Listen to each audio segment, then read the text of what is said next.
Di episode sebelumnya, saat sang pangeran akhirnya bertemu kembali dengan adiknya, mereka berdua hendak memulai sebuah percakapan yang sangat menarik. Jadi, ketika Tilly bertanya siapa kakaknya sebenarnya, dia hanya menjawab bahwa dirinya adalah kakak kandungnya, pangeran keempat dari Kastil Greycastle, Rowland Wimbledon. Dia mengakui bahwa dirinya sudah banyak berubah, tapi bersedia menjelaskan semuanya secara perlahan. Dimulai dari saat dia menyelamatkan para penyihir. Setelah sang pangeran selesai menjelaskan segalanya, Tilly dengan cepat mulai menyatukan kepingan-kepingan informasi. Dalam benaknya, dia berpikir bahwa penyihir yang bernama Anna pastilah telah memicu sesuatu dalam diri Rowland, membuatnya bisa melihat kebusukan gereja. Dia sangat yakin bahwa sejak Garcia mencoba untuk membunuhnya, dia akhirnya menyadari kekuatan sejati keluarga kerajaan dan memutuskan untuk berubah menjadi lebih baik jika dia ingin merebut tahta. Selagi dia memikirkan semua ini, dia menghabiskan tehnya dan Rowland menuangkannya lagi. Tilly merenung, meskipun ceritanya terdengar agak dramatis.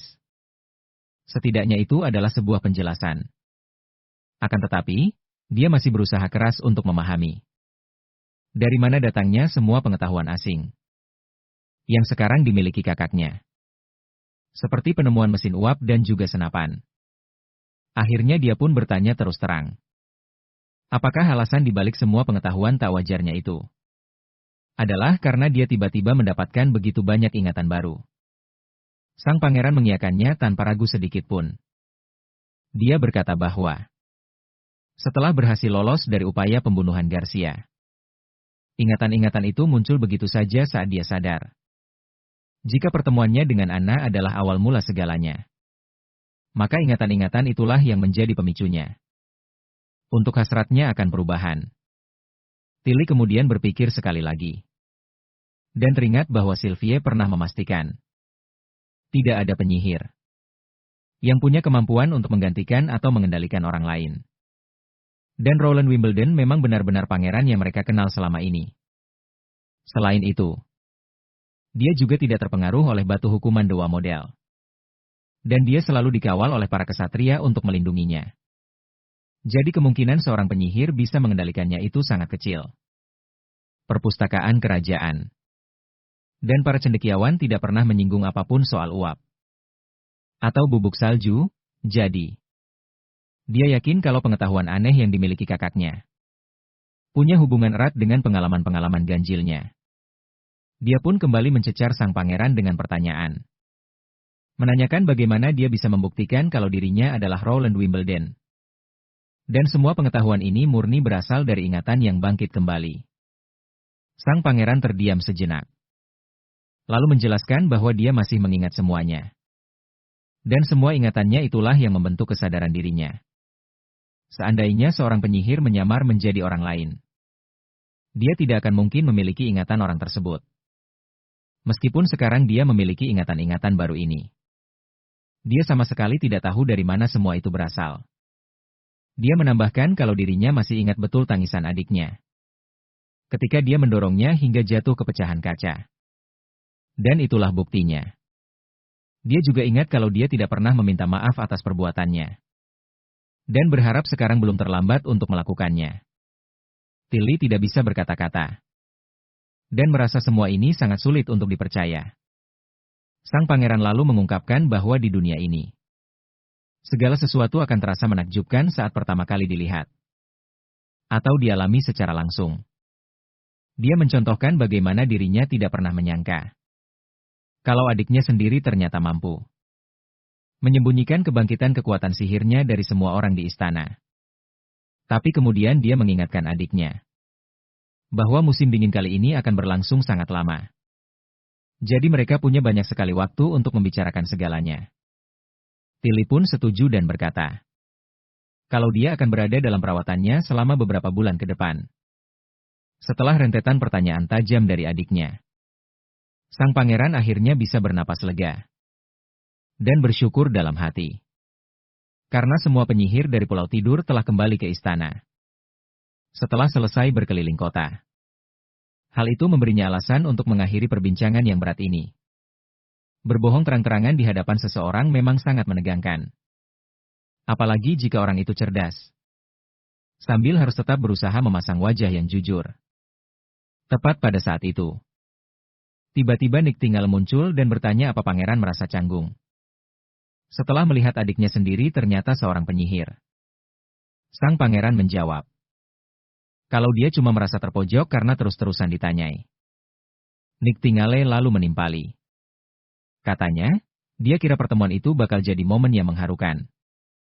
Soalnya kan pangeran sudah lama sekali tidak bertemu dengan adiknya. Pangeran kemudian menjelaskan, kalau hubungan mereka berdua sebenarnya tidak akrab. Dulu di istana, dia sering sekali mengganggunya. Dan saat beranjak dewasa, mereka jadi seperti orang asing. Makanya dia heran kenapa adiknya itu mau repot-repot datang untuk menemuinya. Nick Tingale kemudian mendekatkan wajahnya. Dan mengingatkan pangeran kalau tadi dia disuruh menunggu di luar. Padahal, pangeran tidak pernah menemui penyihir lain seorang diri.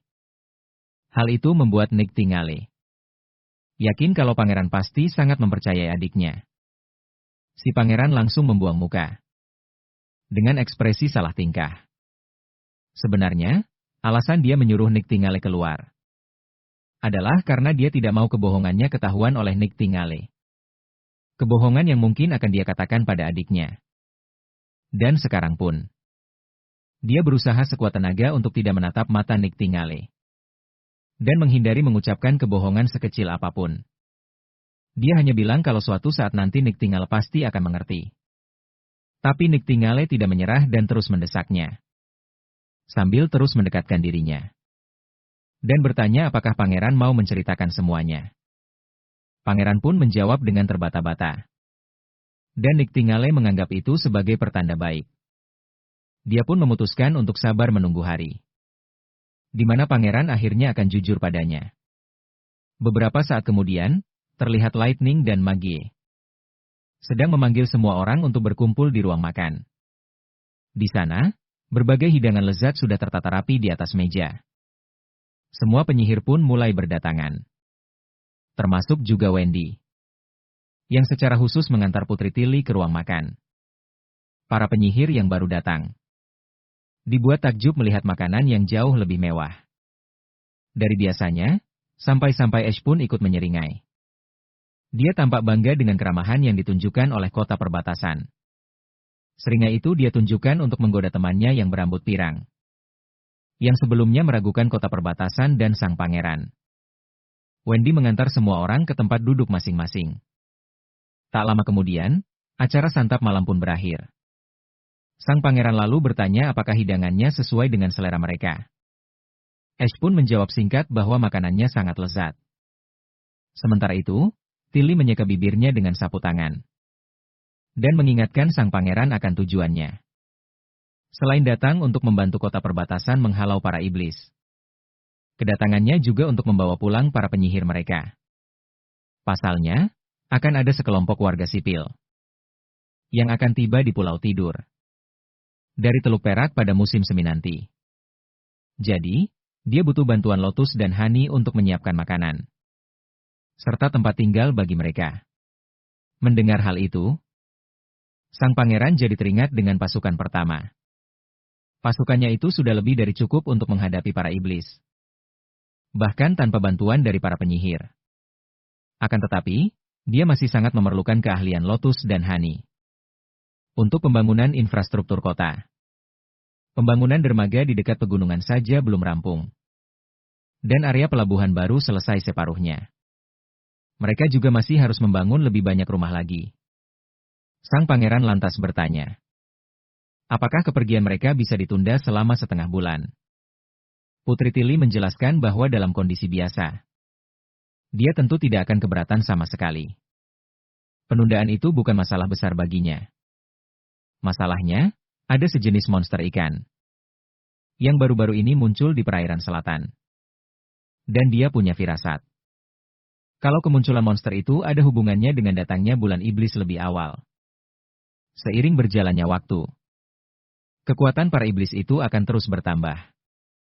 Karena itulah dia ingin mereka bisa berangkat lebih cepat. Ini semua demi keselamatan bersama. Nanti Cabreze yang akan mengawal mereka lewat jalur laut.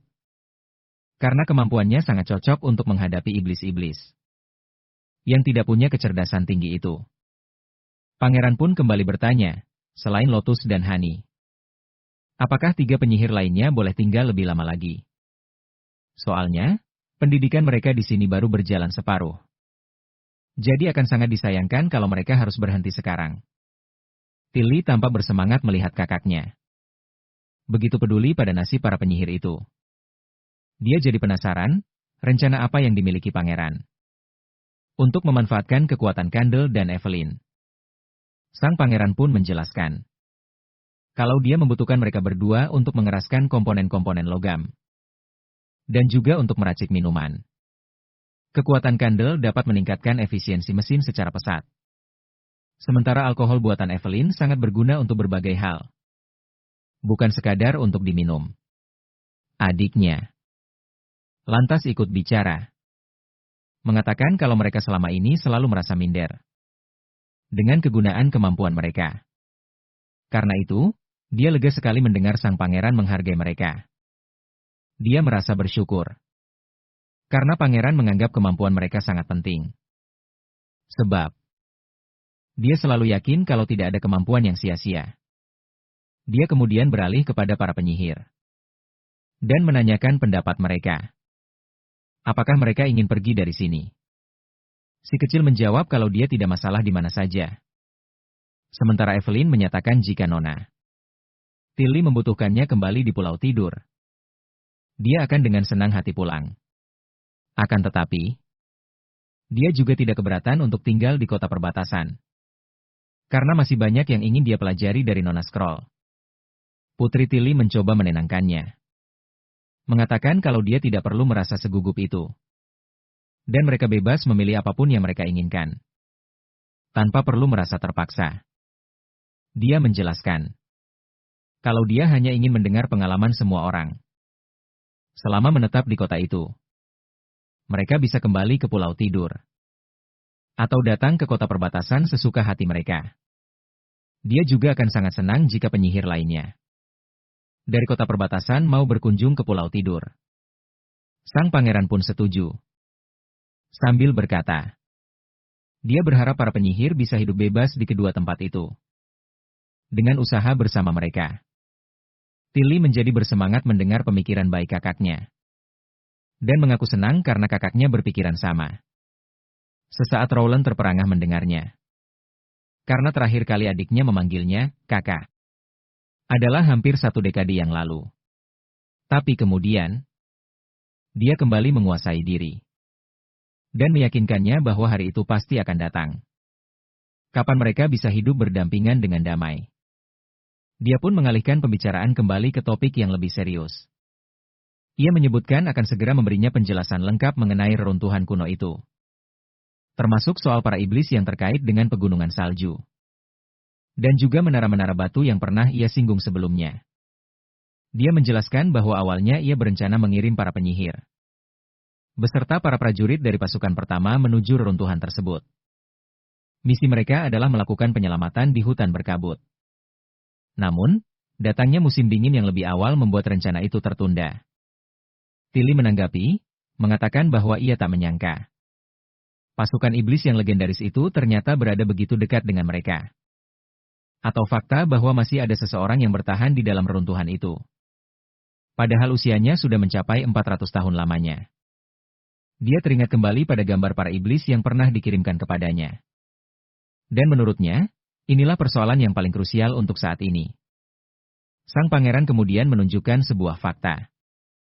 Berdasarkan kondisi lingkungan dan reaksi mereka. Wilayah kekuasaan iblis itu sudah ada di sana selama bertahun-tahun. Dia menduga mereka belum berekspansi ke wilayah kerajaan. Kemungkinan besar karena mereka terhalang oleh kabut merah milik mereka sendiri. Jadi untuk sementara ini, kota perbatasan masih aman dari ancaman mereka. Rencananya adalah membangun sebuah menara pengintai. Agar bisa terus memantau setiap pergerakan mereka. Namun, dalam beberapa tahun ke depan, penyihir yang tersegel di dalam reruntuhan itu kemungkinan besar bisa mengungkap kebenaran di balik Takwila. serta penyebab jatuhnya pihak gereja. Tilly pun setuju dengan analisis itu. Tapi ia bertanya apakah ada cara lain untuk mendekati reruntuhan itu. Misalnya melalui jalur udara, bukan lewat darat. Karena dia pernah mendengar dari Ash bahwa kota perbatasan memiliki sebuah alat transportasi udara. Sang pangeran langsung menyadari. Yang dimaksud olehnya pastilah balon udara. Dia pun mulai menjelaskan. Walaupun satu balon udara bisa menampung 10 orang. Sebenarnya itu masih bisa dimodifikasi agar muat lebih banyak. Akan tetapi, membawa seluruh prajurit pasukan pertama lewat udara akan sangat berbahaya jika mereka sampai berhadapan dengan para iblis. Mereka bisa menderita kerugian besar. Ditambah lagi dengan para iblis yang berkeliaran di mana-mana. Cara itu jelas terlalu berisiko untuk dijalankan. Di saat itulah Putri Tilly mengingatkannya bahwa situasinya juga akan sama berbahayanya. Seandainya dia nekat pergi hanya bersama serikat penyihir saja. Tapi karena sekarang dia tidak sendirian dan ditemani para penyihir lainnya, keadaannya pasti bakal jauh lebih terjamin. Dia lalu menjelaskan kalau perisai milik Shafi mampu menahan segala macam ancaman. Sementara Ash sanggup membereskan musuh manapun dalam pertarungan jarak dekat. Sang pangeran pun terdiam sejenak untuk mempertimbangkan usul itu. Dia teringat betapa tidak berdayanya mereka saat bertarung di udara sebelumnya. Meski begitu, apa yang dikatakan adiknya memang ada benarnya. Mata ajaib Sylvie bisa memberikan peringatan dini akan adanya bahaya. Ditambah lagi dengan kekuatan serang dahsyat dari Nightingale dan Ash. Seandainya terjadi hal yang tidak diinginkan pun, Shafi dan Anna masih bisa menjamin keselamatan seluruh anggota tim. Pangeran akhirnya bertanya sekali lagi untuk memastikan keseriusan adiknya. Putri Tilly menjawab kalau menurutnya ini adalah sebuah kesempatan emas. Sebuah peluang untuk menguak misteri yang sedang terjadi. Semenjak musim iblis datang lebih cepat dari biasanya. Dan para demon mulai bermunculan di lautan. Ia terus-menerus memiliki firasat yang tidak enak. Karena itulah, dia rela turun tangan sendiri demi menemukan kebenarannya. Cerita kemudian beralih ke kota suci. Di pinggiran kota, tampak para ksatria sedang berjaga di atas tembok. Bersama dengan dua uskup agung utama. Pendeta tua itu berbicara kepada uskup agung Maine. Mengatakan kalau musim dingin kali ini datang jauh lebih cepat dari yang seharusnya. Bahkan di dalam kitab suci pun, kejadian seperti ini sama sekali belum pernah tercatat. Padahal kitab suci itu ditulis langsung oleh Sang Paus sendiri. Maine pun menjelaskan, meskipun kitab itu memang ditulis oleh Sang Paus, tapi kesalahan kecil pasti tak terhindarkan. Kitab tersebut pada dasarnya hanya memuat garis besar sejarah saja. Kalau dilihat dari kemunculan para demon tahun lalu, Maine memperkirakan mereka hanya punya waktu sekitar 10 tahun lagi untuk menuntaskan misi mereka. Rencana mereka adalah menyatukan keempat kerajaan dalam waktu 2 tahun.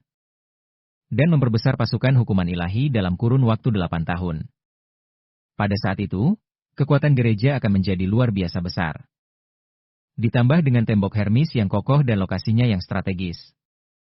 Mereka akan sanggup mempertahankan wilayah ini. Hingga akhirnya musuh pun bertekuk lutut. Pendeta tua itu hanya bisa menghela napas. Dia berkata kalau usianya mungkin tak akan cukup panjang untuk menyaksikan perubahan besar itu. Ia kemudian menanyakan soal resep bubuk salju yang berhasil didapatkan oleh Prof dan menanyakan apakah resep itu sudah diuji coba. Main menjelaskan bahwa meskipun bubuk salju bisa digunakan untuk mengendalikan kerumunan massa, musuh sejati mereka adalah para devil. Jika mereka ingin menembus zirah tebal para devil, mereka harus menggunakan bahan peledak dalam jumlah yang sangat besar. Dan satu-satunya yang mampu melakukannya adalah pasukan hukuman surgawi. Hanya mereka yang bisa melemparkan bubuk salju sebanyak itu. Pria tua itu mengeluh. Tidak ada cara mudah untuk menang melawan mereka. Satu-satunya pilihan adalah menghadapi mereka secara langsung. Tiba-tiba, suasana menjadi ricuh. Orang-orang berteriak bahwa 2 sinyal telah terlihat. Menandakan kemunculan beberapa iblis hibrida. Mereka sama sekali tidak mengerti kenapa jumlahnya begitu banyak. Padahal ini baru bulan pertama musim dingin. Main mengambil teleskopnya dan mulai meneropong.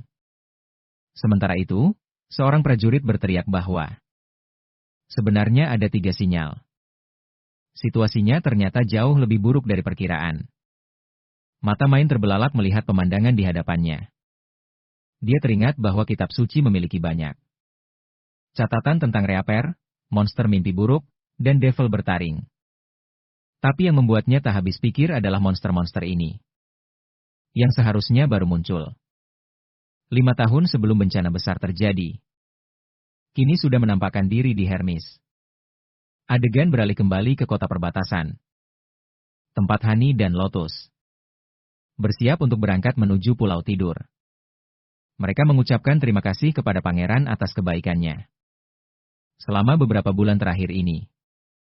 Sang pangeran memberikan mereka beberapa hadiah.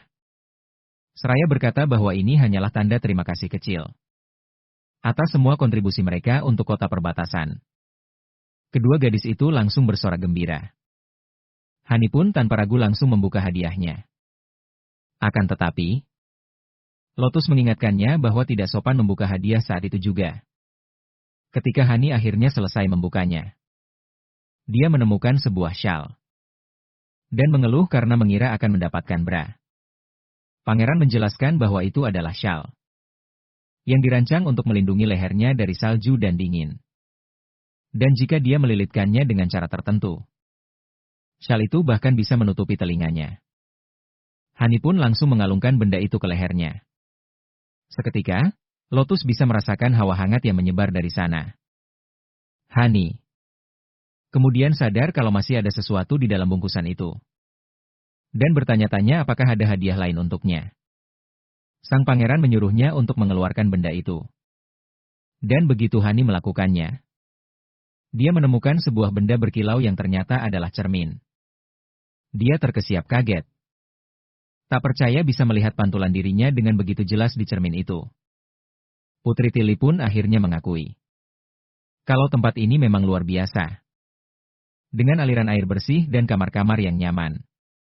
Sulit dipercaya kakaknya bisa mengubah tempat yang tadinya tandus ini menjadi begitu nyaman dan layak huni. Sang pangeran lalu bertanya, apakah Tilly menyesal telah membawa para penyihir kemari? Apalagi melihat semua orang tampak begitu menikmati tinggal di sini. Bahkan lebih betah daripada di Pulau Slumber.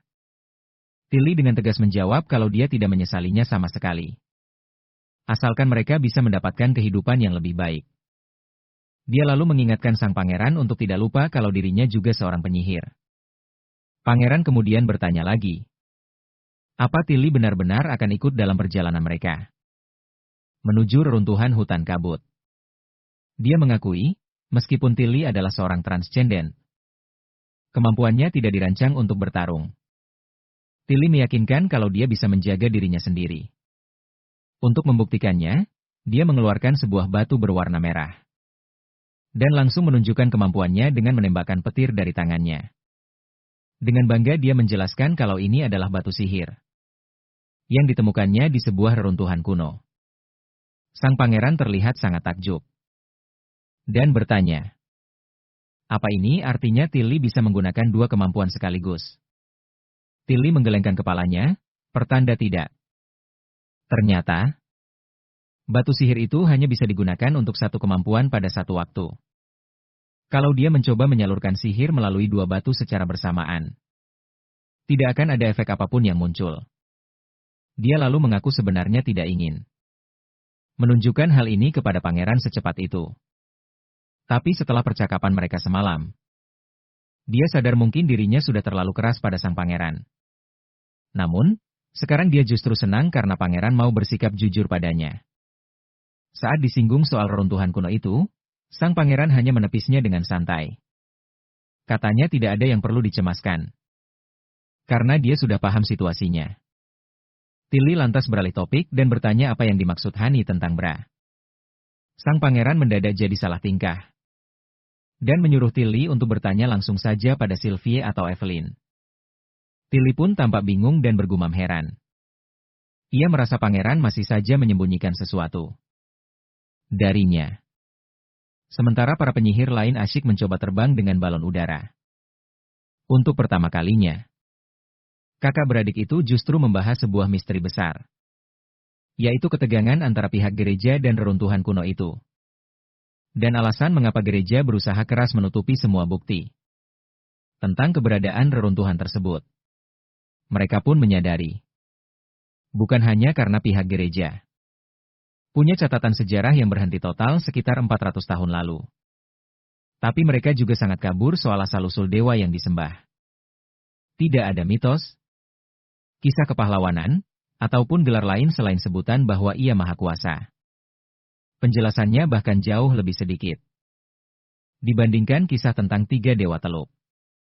Tilly pun berpendapat kalau rasanya pihak gereja seolah-olah muncul begitu saja entah dari mana di kerajaan ini. Beberapa waktu kemudian, saat sang pangeran sedang sendirian di ruang kerjanya, benaknya masih dipenuhi oleh persoalan tadi.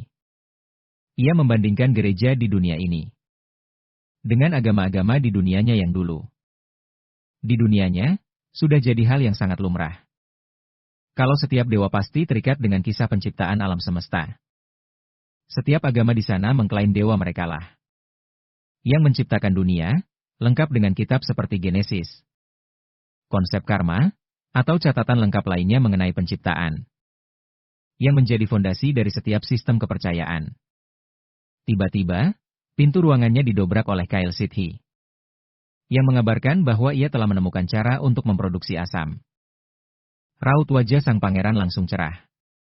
Ia begitu gembira mendengar berita itu dan langsung menanyakan prosesnya. Sang ilmuwan gila itu menyeringai lebar dan berkata, "Semua ini berkat Charles." Charles pun mulai memberikan penjelasannya. Tapi karena kita di sini tidak sedang belajar sains, detailnya akan aku lewati saja. Apalagi bagian yang rumitnya. Dasar terjemahan ngawur, nggak ada yang benar. Tapi ada satu hal yang sudah pasti. Asam yang mereka produksi itu murninya bukan main. Dan bahkan sampai mengeluarkan asap. Persis seperti yang dijelaskan dalam pelajaran kimia tingkat 1. 01. Obrolan mereka berlanjut ke hal-hal teknis lainnya. Tapi sang pangeran menjelaskan kalau mereka ternyata menggunakan salah satu metode pembuatan yang paling kuno. Kendala di masa lalu adalah asam sulfat tidak bisa disimpan dengan semestinya. Karena saat itu belum ada wadah yang mampu menahan sifat korosifnya. Karena itulah metode ini akhirnya ditinggalkan. Tapi bagi sang pangeran, hal itu bukan masalah besar. Di kota perbatasan, mereka sudah mulai memproduksi asam sulfat secara perlahan. Dengan asam nitrat, dan untuk urusan korosi, cat buatan Saraya bisa mengatasinya dengan mudah. Sang pangeran pun memuji hasil kerja mereka yang luar biasa, sambil mengakui kalau dia tidak menyangka mereka bisa menemukan metode ini secara kebetulan. Kyle Sidhi hanya menyeringai dan mengatakan kalau keberuntungannya memang selalu bagus. Bahkan sejak mereka masih berada di Redwater, dia bercerita bagaimana dia bisa sukses melakukan ini. Di usianya yang baru menginjak 20 tahun. Yang sukses membuat iri para seniornya. Yang berusia 30-an dan 40-an, sang pangeran hanya mengangguk. Dan menyatakan bahwa dia akan menugaskan beberapa penyihir untuk membantu mengatur semua peralatannya. Dia juga ingin meningkatkan skala produksi mereka. Mumpung sekarang pasokan asam nitrat sudah stabil. Tugas selanjutnya adalah menciptakan sesuatu yang amat sangat berbahaya, yaitu nitrogliserin. Dia menjelaskan kalau eksperimen ini akan sangat berisiko, karena bisa menimbulkan ledakan dahsyat. Hanya karena perubahan suhu yang sangat kecil. Tapi dia meyakinkan Sidhi bahwa dia akan mengirim Anna untuk menangani bagian itu. Sidhi terlihat sangat tertarik dan juga takjub. Sudah jelas, dia sangat tidak sabar untuk memulai eksperimen mereka selanjutnya. Melihat itu, sang pangeran pun ikut tersenyum licik, sambil membayangkan apa yang akan terjadi. 9 dari 10 ahli kimia itu pasti jago meracik bahan peledak. Jadi dia yakin kalau beberapa ledakan kecil bukanlah masalah besar bagi seseorang sekelas Kyle. Dia tahu persis kalau nitrogliserin dicampur dengan nitroselulosa atau nitrostar, daya ledaknya akan meningkat drastis. Yang pertama adalah jenis bubuk mesiu tanpa asap. Sementara yang kedua adalah bahan peledak langka. Dengan kekuatan yang luar biasa. Kunci untuk menciptakan sesuatu yang dahsyat. Kini sudah ada di genggamannya beberapa waktu kemudian. Kita beralih ke para penyihir. Yang terlihat sedang santai berpatroli di sekitar kota. Andrea heran kenapa semua orang masih bekerja di luar. Di tengah cuaca yang sangat dingin ini. Dan dia cukup penasaran dengan apa yang Raulan lakukan sampai mereka nekat menerjang cuaca buruk. Ash mengingatkannya kalau ini masih akhir musim gugur. Tapi Andrea berdalih kalau cuaca seperti ini sudah sama saja dengan musim dingin. Saat perdebatan khas antara kedua gadis itu dimulai, Sylvia pun mencoba menengahi untuk menenangkan suasana. Dia pun menjelaskan bahwa penduduk sipil biasanya enggan bekerja di musim dingin. Karena tenaga yang dikeluarkan lebih besar dan risikonya lebih tinggi.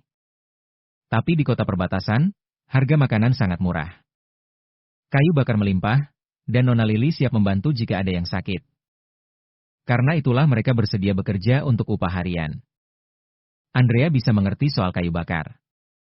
Tapi dia tidak habis pikir kenapa harga makanan bisa semurah itu.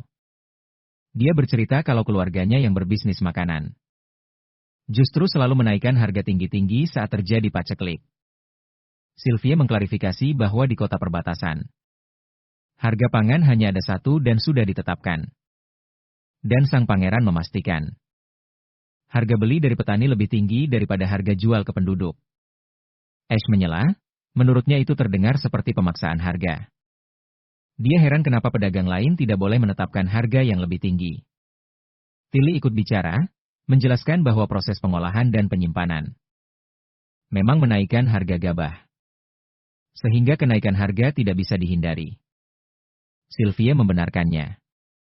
Ia menambahkan kalau sang pangeran menggunakan dana ekstra untuk membayar pekerja dan memperluas produksi, tapi Ash tetap bersikeras dengan pendapatnya.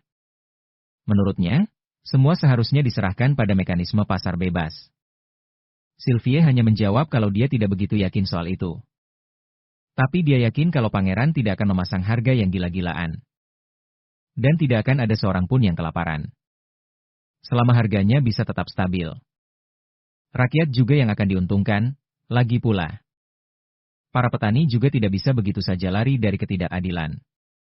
Di dalam sistem pasar bebas, mereka diwajibkan menyerahkan sebagian besar hasil panen. Dan jika harga untuk jatah mereka terlalu rendah, hal itu bisa sangat merugikan mereka.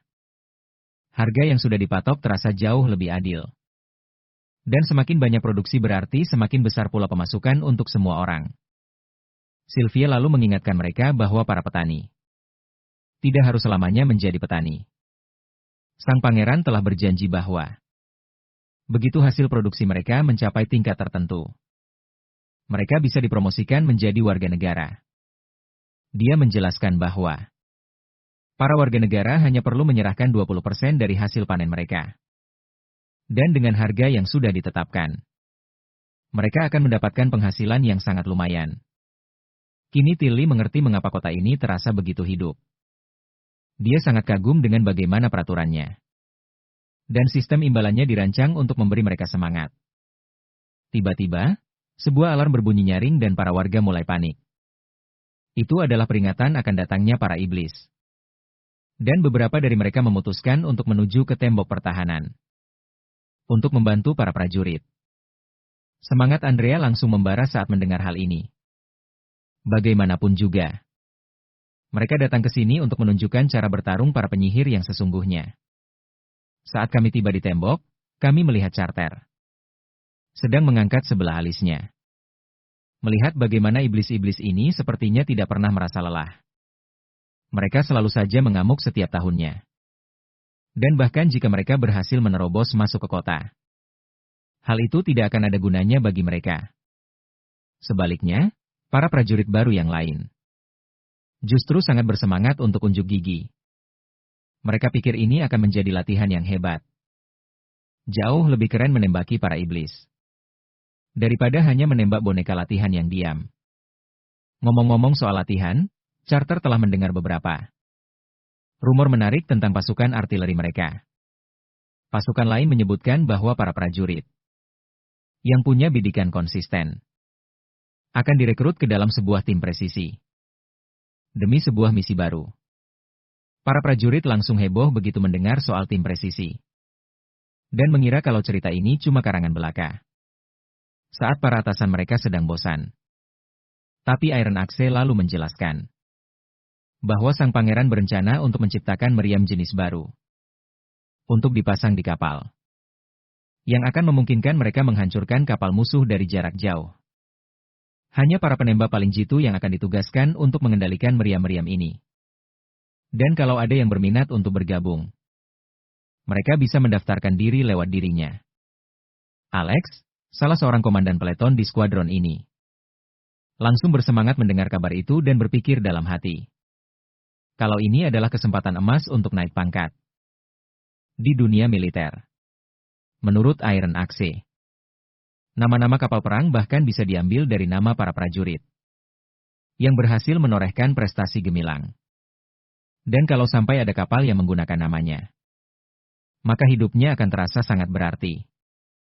Ia juga berharap para bocah baru ini bisa mendapat kesempatan untuk unjuk gigi dan meraih kehormatan. Tapi masalahnya, saat ini mereka masih terlalu gampang panik. Mereka harus bisa lebih menenangkan diri. Lagi pula, akan konyol sekali kalau ada kapal perang yang diberi nama Jeruk Bali atau Sapu. Tiba-tiba, ia membentak para juniornya untuk berhenti mengoceh dan fokus ke medan pertempuran. Begitu para monster mendekat, ia memerintahkan mereka untuk menjalankan tugas dan membuktikan pada skuadron lain kalau merekalah yang terhebat. Para anggota baru itu langsung menembak dengan membabi buta. Tapi bidikan mereka sangat payah. Sampai-sampai tidak ada satu peluru pun yang mengenai para monster. Sementara itu, saat melihat para prajurit menggunakan senjata tersebut, Andrea berkomentar tentang senjata api yang mereka gunakan. Katanya senjata itu seharusnya punya kekuatan dahsyat. Tapi jadi tidak ada gunanya kalau tidak bisa mengenai target sama sekali. Ash menjelaskan kalau para prajurit ini dulunya adalah para penambang, petani, dan juga pemburu. Dan mereka baru memegang senjata-senjata ini selama kurang lebih 6 bulan. Sang putri dengan antusias bertanya pada Sylvie, apakah ia familiar dengan senjata api? Gadis itu pun menjawab, kalau ia pernah mengamatinya beberapa kali sebelumnya. Senjata itu kelihatannya sejenis busur silang. Tapi proyektil yang ditembakkan ukurannya sangat kecil. Selain itu, tidak ada batang anak panah ataupun bulu penyeimbang. Akan tetapi, cara kerjanya sepertinya berbeda. Senjata itu tidak mengandalkan kelenturan tali busur untuk menembak. Sebaliknya, senjata itu memanfaatkan daya ledak yang dahsyat. Ledakan itu berasal dari sejenis bubuk hitam untuk melontarkan proyektilnya dengan kecepatan super tinggi. Kemungkinan besar ini adalah produk alkimia. Tapi dia sama sekali tidak tahu apa bahan pembuatnya. Andrea kemudian menyadari kalau benda ini harganya pasti selangit. Mengingat produk alkimia tidak pernah ada yang murah. Tapi kalau dilihat dari cara mereka menggunakannya, jelas sekali mereka tidak sedang berhemat sama sekali. Ketika monster itu semakin mendekat, para prajurit menyadari bahwa peluru mereka sama sekali tidak efektif untuk menembus cangkang raksasanya. Saat itulah Andrea mulai bersiap untuk melesatkan anak panahnya, sambil berpikir betapa terbatasnya kekuatan dari apa yang disebut senjata api itu. Dia sangat yakin, asalkan jaraknya bisa mencapai 10 langkah. Bahkan tembok kota sekalipun tidak akan mampu menahan panas sihirnya. Namun, sebelum dia sempat bertindak, para prajurit mulai menembakkan artileri berat mereka. Dan peluru-peluru berukuran masif itu menghantam sang monster secara telak, membuat cangkangnya hancur berkeping-keping. Pemandangan kekuatan tembakan yang begitu dahsyat membuat Ash dan Andrea terperangah tak percaya. Setelah menyaksikan langsung kehebatan senjata api itu, Tilly kembali ke istana bersama para penyihirnya. Dan raut wajah mereka terlihat seolah-olah mereka baru saja keluar dari cerita hentai. Wendy menyambut kedatangan mereka dan Tilly langsung mengambil tempat duduknya di meja. Wendy mengatakan kalau dia mendengar kabar bahwa mereka tadi pergi membantu pasukan pertama di tembok pertahanan. Dia lalu menyarankan mereka untuk mencicipi hidangan khas kota, yaitu sate jamur ciuman burung. Tampaknya pikiran Andrea masih belum bisa lepas dari kekuatan senjata api yang baru saja disaksikannya. Ketika Wendy bertanya apa yang salah, dan apakah makanannya tidak cocok dengan seleranya, Ash buru-buru meyakinkannya untuk tidak usah mengkhawatirkan Andrea. Sementara itu, Andrea terus memutar ulang kejadian tadi di dalam kepalanya. Pemandangan meriam yang melenyapkan monster dalam sekali serang terus terngiang di benaknya, membuatnya merasa sangat tidak berguna. Dia sadar betul kalau kekuatannya tidak ada apa-apanya jika dibandingkan dengan daya hancur sebesar itu. Bukan hanya itu. Semua makanan yang penuh dengan rempah dan saus terasa begitu kampungan menurut standar kerajaan Fajar. Di tempat asalnya, bumbu yang melimpah biasanya dipakai untuk menyembunyikan bahan makanan yang kualitasnya buruk, dan semakin banyak bumbu, rasanya akan semakin aneh. Tapi entah kenapa, masakan di sini justru terasa lezatnya bukan main. Dia sampai bingung, dari mana mereka bisa mendapatkan jamur sesegar ini di kota perbatasan. Dia bahkan bisa merasakan kalau sup sayuran yang tampak biasa ini memiliki cita rasa kaldu yang kaya, seolah dibuat dari iga ayam dan sari makanan laut. Lalu, ada hidangan yang disebut kue es krim, yang rasanya sungguh surgawi. Dia tidak bisa berhenti menyantapnya dan terus menginginkan suapan demi suapan. Ash hanya tertawa dan menyuruhnya untuk makan sepuasnya, karena besok mereka akan menjalankan misi penyelamatan. Itu akan menjadi saat bagi Nona Andrea yang hebat untuk benar-benar unjuk gigi. Keesokan harinya saat mereka berangkat, penduduk kota perbatasan terkagum-kagum melihat balon udara terbang di angkasa. Lightning melambaikan tangan kepada para prajurit saat mereka memulai misi mereka. Putri Tilly pun memperhatikan betapa populernya Lightning di kalangan para prajurit. Lightning hanya tersenyum, mengatakan kalau sang pangeran memang selalu memintanya untuk memimpin mereka. Di sisi lain, Tilly berpikir dalam hati, sudah tidak diragukan lagi bahwa Lightning adalah putrinya. Kemampuannya untuk terbang sangat cocok untuk dirinya. Dan hanya langit yang bisa memuaskan jiwanya yang selalu gelisah. Tilly tahu betul. Thunder berharap agar Lightning menjalani kehidupan yang bersahaja. Tetapi putrinya itu sesungguhnya ditakdirkan untuk menjadi seorang penjelajah. Bahkan mungkin bisa melampaui kehebatan Thunder sendiri. Yang diinginkan Tilly hanyalah melindunginya. Salah satu penyihir dari Pulau Tidur, Shafi, nyeletuk bahwa ini adalah pertama kalinya dia melihat wilayah barat diselimuti salju. Wendy pun bertanya apakah Shafi berasal dari daerah sini. Shafi pun menanggapinya dengan antusias. Dia bercerita kalau dulu tinggal di Dragon Cliffs di wilayah selatan, tempat yang jarang sekali turun salju. Saat dia mendengar kabar bahwa Nona Tilly sedang merekrut para penyihir di Slumber Island, dia langsung menyelinap ke sebuah kapal menuju Clearwater untuk bergabung dengan yang lain. Mendengar itu, Wendy jadi mengeluh. Mengingat bagaimana sang pangeran terus-menerus komplain karena Border Town tidak pernah kedatangan penyihir. Padahal mereka sudah terang-terangan mengumumkan kalau tempat itu adalah surga bagi para penyihir. Tapi tampaknya, Tilly sudah mendahului sang pangeran. Merasa takjub karena ternyata mereka juga mengumpulkan para penyihir. Dia pun membenarkan hal itu. Sang pangeran memang sedang merekrut penyihir.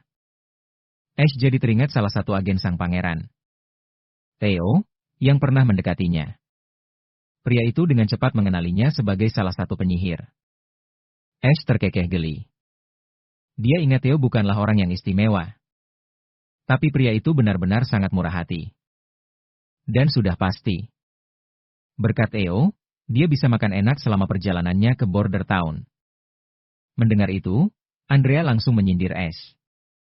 Dia bilang kalau bukan karena Nona Tilly yang merekrutnya, Ash pasti sudah dari dulu pergi ke Border Town. Gadis tangguh kita itu langsung naik pitam. Tapi Tilly dengan sigap turun tangan untuk meredakan ketegangan. Dia mengingatkan mereka semua bahwa tidak peduli itu Slumber Island ataupun Border Town, setiap penyihir adalah sekutu mereka. Jadi, lebih baik mereka berhenti bertengkar. Kedua wanita perkasa itu dengan enggan mengakhiri perdebatan mereka. Sementara itu, Anna dan Niktingale hanya bisa tersenyum simpul. Keduanya merasa puas melihat cara berpikir Tilly yang begitu dewasa. Nah, berbicara soal Anna, Tilly jadi merenungkan sosok gadis itu. Sambil menatap Anna dari kejauhan, Tilly sadar bahwa rasanya tidak berlebihan untuk mengatakan kalau kakaknya, Pangeran Roland, sangat dipengaruhi oleh Anna. Hanya dengan mengamati Anna, Tilly bisa merasakan auranya yang begitu tenang dan kalem. Seperti padang rumput yang sangat luas. Dan gadis itu kelihatannya sangat baik hati dan bisa diandalkan. Tilly juga pernah mendengar cerita dari Sylvie bahwa Anna merupakan salah satu penyihir pertama yang berhasil mengembangkan kemampuannya di kota perbatasan. Dan kekuatan sihirnya luar biasa dahsyat. Dia bahkan sudah selesai membaca buku ilmu pengetahuan alam. 1 lewat 1 menit lebih cepat dari yang lain, dan Tilly yakin sekali bahwa jika suatu saat nanti dia bisa berdiskusi tentang ilmu alam dengan Anna di depan perapian yang hangat, hal itu pasti akan sangat menyenangkan. Namun tiba-tiba, Magie mulai mengepakkan sayapnya dengan panik. Saat Lightning bertanya apa yang terjadi, merpati kecil itu menunjuk dan memberitahu kalau reruntuhannya telah lenyap. Hal ini sontak membuat Niktingale dan yang lainnya terkejut. Sementara Lightning bersikeras kalau tempat itu tadinya ada di sana. Putri Tilly terkesima melihat sebuah lubang yang begitu besar. Dan langsung menyuruh Sylvie untuk memeriksa apa yang ada di dalamnya. Begitu Sylvie mengerahkan kemampuannya, dia melihat sesosok monster raksasa yang menyerupai cacing sedang bergerak ke arah barat laut. Tapi kemudian dia terperanjat dan berteriak bahwa reruntuhan itu ada di dalam perut cacing itu. Sylvie lebih lanjut mengklaim bahwa dia memang benar-benar melihat menara itu, beserta peti mati kristal yang pernah disebutkan ada di dalam perut sang monster. Tilly bertanya apakah ada yang lain selain iblis-iblis berbentuk cacing itu. Sylvie menjawab kalau memang ada beberapa. Tapi sepertinya mereka semua sudah tewas di dalam perutnya. Putri Tilly lantas memerintahkan semuanya untuk segera mendarat. Dia meminta mereka untuk membentuk 2 tim. Yang satu akan berjaga di luar. Sementara yang lainnya akan ikut turun bersamanya ke dalam lubang itu. Dia menegaskan bahwa mereka akan menghabisi raksasa itu, si monster cacing, dan mengambil kembali kristal itu begitu mereka mendarat. Andrea dan Niktingale tetap tinggal di darat sementara Tilly, Ash, dan semua penyihir lainnya, termasuk Anna, mulai menuruni lubang tersebut. Sambil Tilly merenungkan situasinya, dia menjelaskan kepada kita bahwa untuk memasuki lubang itu, dibutuhkan para penyihir yang bisa terbang, yang berarti menyeret. Kristal itu keluar adalah hal yang mustahil. Apalagi jika mereka juga tidak bisa membangunkan orang yang terperangkap di dalamnya. Mereka harus membelah kristal itu dari dalam. Dan untuk itu, perisai Syafi mutlak diperlukan.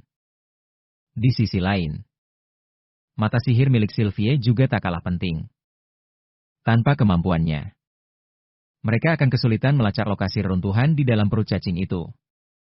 Kemampuan penyembuhan dan serangan Anna juga sama vitalnya, untungnya. Karena tubuh Sylvie dan Anna cukup ringan, Magie sanggup membawa mereka berdua. Terakhir, Tilly sendiri akan membawa Ash, sang ahli pertarungan yang siap menghadapi segala situasi. Setiap penyihir di tim ini memegang peranan kunci. Sehingga kehilangan 1 orang saja akan membuat misi ini jadi luar biasa sulit. Sementara itu, 2 orang yang tinggal di belakang, Niktingale dan Andrea, akan menjaga pintu masuk untuk mengantisipasi serangan iblis dari hutan berkabut. Dengan penjagaan mereka berdua, bagian belakang tim akan aman. Terungkap juga kalau Tilly sudah menyiapkan rencana darurat yang matang. Seandainya mereka terpaksa harus kabur dan meninggalkan misi penyelamatan ini. Meski begitu, dia tetap merasa ada yang janggal. Dia belum bisa memahami kenapa cacing raksasa itu hanya mengincar reruntuhan ini. Dan membiarkan tempat lain di sekitarnya tak tersentuh. Yang lebih aneh lagi, cacing itu menggali terowongan ke arah barat laut. Tepat menuju lokasi sarang iblis. Begitu mereka akhirnya sampai di ujung lubang. Mereka menemukan sebuah terowongan raksasa lain yang mengarah ke barat. Jejak yang ditinggalkan oleh si cacing. Tilly memberi perintah agar semuanya menyalakan obor. Dan semua anggota tim segera mematuhinya. Sylvia kemudian menambahkan kalau dia bisa merasakan keberadaan monster itu di depan. Jadi mereka pun mulai berjalan maju menyusuri terowongan yang dipenuhi oleh liur itu. Setelah berjalan cukup lama di dalam terowongan, mereka akhirnya tiba di hadapan sang cacing raksasa. Aroma busuk yang keluar dari monster menjijikan ini begitu menyengat hingga menusuk tajam indera penciuman para penyihir. Ash memutuskan untuk langsung membelah perut monster itu dan segera mengakhiri semuanya. Sebelum bau busuk itu mulai mengacaukan pikirannya. Namun, tepat saat tangannya menggenggam gagang pedang untuk menghunusnya, Tilly berseru menyuruhnya menunggu. Menjelaskan kalau mereka butuh bantuan Anna untuk menghabisinya. Dia lalu mengingatkan. Karena mereka tidak tahu apa isi perut monster itu. Asal membelahnya bisa sangat berbahaya. Jadi, menggunakan pedang jelas bukan pilihan. Tanpa buang waktu, Anna langsung mengangkat tangannya dan menembakkan sebutir peluru api hijau yang langsung menembus kulit tebal si cacing dan melesat masuk ke dalam tubuhnya. Peluru api hijau itu mulai berputar liar di dalam sana, menyebar dan memotong ke segala arah. Dalam sekejap mata, monster itu terpotong-potong dengan rapi seperti irisan timun dari berbagai sisi, dan darah pun menyembur keluar. Melihat betapa mudahnya Anna menebas monster itu, wajah mereka semua terpana dan hanya bisa menatap takjub pada kekuatan dan kehebatan sejati dari kemampuannya. Sylvia segera menjelaskan kalau monster itu sudah tewas karena jantungnya sudah berhenti berdetak. Ash terkejut, tidak menyangka monster seperti itu punya jantung. Sylvia menjawab kalau letaknya ada di dekat kepalanya dan ukurannya hampir sebesar keranjang balon udara mereka. Jantung itu juga ikut hancur oleh api milik Anna. Dan kekuatan sihir kini mengalir ke seluruh tubuhnya. Melihat sihir itu, Lightning jadi bertanya-tanya apa mungkin ini adalah iblis hibrida. Akan tetapi, Tilly berkata mereka tidak bisa memastikannya begitu saja, karena catatan. Sejarah mengenai tanah terlantar dan para iblis sangatlah langka. Masih terlalu banyak hal yang tidak mereka ketahui. Jadi, dia menyarankan untuk segera mengambil kristalnya dan pergi dari sana. Saat mereka masuk ke dalam perutnya, Ash mengeluh karena semua terasa lengket dan berantakan. Sementara Sylvia melaporkan kalau semua bebatuan di dalam sini sudah hancur lebur, sehingga mustahil untuk mengetahui seperti apa bentuk menara itu sebelumnya. Lightning kemudian menyebutkan kalau ada begitu banyak batu sihir yang berkilauan, sambil menunjukkan salah satunya yang bentuknya mirip dengan kristal yang mereka cari. Seolah sudah ditakdirkan, Ash menemukan kristal itu setelah menebas beberapa lapisan daging lagi. Kristal raksasa itu akhirnya terlihat jelas. Dan mereka melihat seorang penyihir yang terperangkap di dalamnya. Putri Tilly pun terdiam 1000 bahasa model. Matanya terpana menatap kemegahan batu kristal di hadapannya. Dia pun segera memberitahu Anna kalau sekarang giliran Anna untuk beraksi. Tanpa buang waktu, Anna kembali menembakkan laser apinya. Sang putri lantas bertanya bagaimana perkembangannya. Anna menjawab kalau kristal itu agak keras. Tapi dia yakin bisa menghancurkannya. Seketika, kristal itu mulai menunjukkan retakan. Retakan-retakan itu pun menjalar ke seluruh permukaannya. Hingga akhirnya meledak berkeping-keping. Tilly terkejut saat menyadari kalau kristal itu punya 2 lapisan. Dengan bagian intinya adalah kristal yang sesungguhnya. Lightning mencoba menyentuhnya dan memastikan kalau permukaannya sedingin es. Anna kemudian mengerahkan seluruh tenaganya. Dan akhirnya berhasil melelehkan lapisan kedua juga. Hingga sosok penyihir yang terperangkap di dalamnya pun muncul. Ash dengan sigap langsung menyambutnya. Ke dalam pelukannya, Sementara Tilly bertanya apa dia masih hidup. Si wanita kuat itu mengonfirmasi kalau dia masih hidup. Tapi kondisinya sangat lemah dan detak jantungnya masih terasa. Bisa dibilang, nyawanya berada di ujung tanduk. Bahkan Tilly sendiri tidak habis pikir. Bagaimana penyihir itu bisa bertahan di dalam kurungan kristal beku seperti itu? Dia sudah pasti seorang penyihir, tetapi namanya, asal-usulnya, dan alasan kenapa dia terperangkap di reruntuhan ini masih menjadi misteri besar. Tilly sudah tidak sabar ingin menanyakan semua pertanyaan itu padanya. Begitu mereka semua sudah kembali nanti. Sementara itu, di luar terowongan, dua gadis pirang yang tangguh itu sedang berjaga. Tampaknya Andrea mulai merasa jenuh. Dan sudah mulai merindukan Tilly. Dia pun berpikir untuk mengajak Nick tinggal mengobrol. Namun sebagai seorang elit dari kerajaan Fajar, dia merasa bahwa keanggunan adalah sifat yang wajib dimiliki oleh seorang wanita lajang. Karena itulah dia ragu untuk memulai percakapan. Apalagi mengingat Nick Tingale bisa dibilang adalah saingannya. Dia pernah mendengar kalau Nick Tingale mampu menandingi Ash. Baik dari segi kekuatan maupun kemampuan bertarung. Meski begitu, pada akhirnya dia memutuskan kalau mengobrol dengan sesama penyihir adalah hal yang wajar saja untuk dilakukan. Akan tetapi, sebelum dia sempat mengucapkan sepatah kata pun model. Seketika, Nick Tingale lenyap dari pandangan. Andrea yang melihatnya pun terperangah kaget. Dia merasakan hawa keberadaan yang berat dan langsung berbalik. Namun, tak ada siapa-siapa. Dia bertanya-tanya apakah itu Nick Tingale. Tapi firasatnya mengatakan ada sesuatu yang tidak beres. Tanpa pikir panjang, dia pun langsung mengeluarkan senjatanya. Ia yakin ada musuh yang mengintai di dekatnya. Dan benar saja, sesosok musuh tak kasat mata muncul di hadapannya. Tepat saat Andrea hendak menyerang. Suara tembakan memekakan telinga terdengar persis di samping kirinya. Darah segar muncrat tepat di depan matanya. Makhluk yang tertembak itu masih belum terlihat wujudnya. Barulah setelah monster itu mati, wujud aslinya akhirnya terlihat. Hal itu membuat Andrea tercengang melihat seekor belalang sembah tergeletak di hadapannya. Ternyata Nick Tingale lah yang telah menembaknya. Kalau tidak, Andrea yakin dirinya sudah habis dilahap monster itu. Nick Tingale kembali beraksi dan menembak jatuh dua ekor belalang sembah lainnya. Kepala mereka hancur seketika. Wendy pun berlari menghampiri dengan panik dan bertanya. Sebenarnya, makhluk apa-apaan ini? Nick Tingale menjawab. Makhluk-makhluk ini mirip seperti iblis. Bahkan mungkin lebih dari itu, darah mereka terasa jauh lebih jahat. Andrea kemudian bertanya padanya.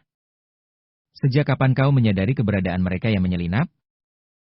Nick Tingale pun membalas. Aku sudah melihat mereka sejak pertama kali mereka muncul. Dia menjelaskan bahwa di dalam kabut miliknya, kekuatan sihir mereka bersinar terang bagaikan bintang di langit malam. Jadi, sangat mudah bagiku untuk mendeteksi keberadaan mereka saat itu juga. Tiba-tiba, Sister Lightning melesat keluar dari dalam terowongan. Wajah Wendy langsung berseri-seri. Lega melihat mereka berhasil kembali dengan selamat. Setelah itu, mereka semua menaiki balon udara.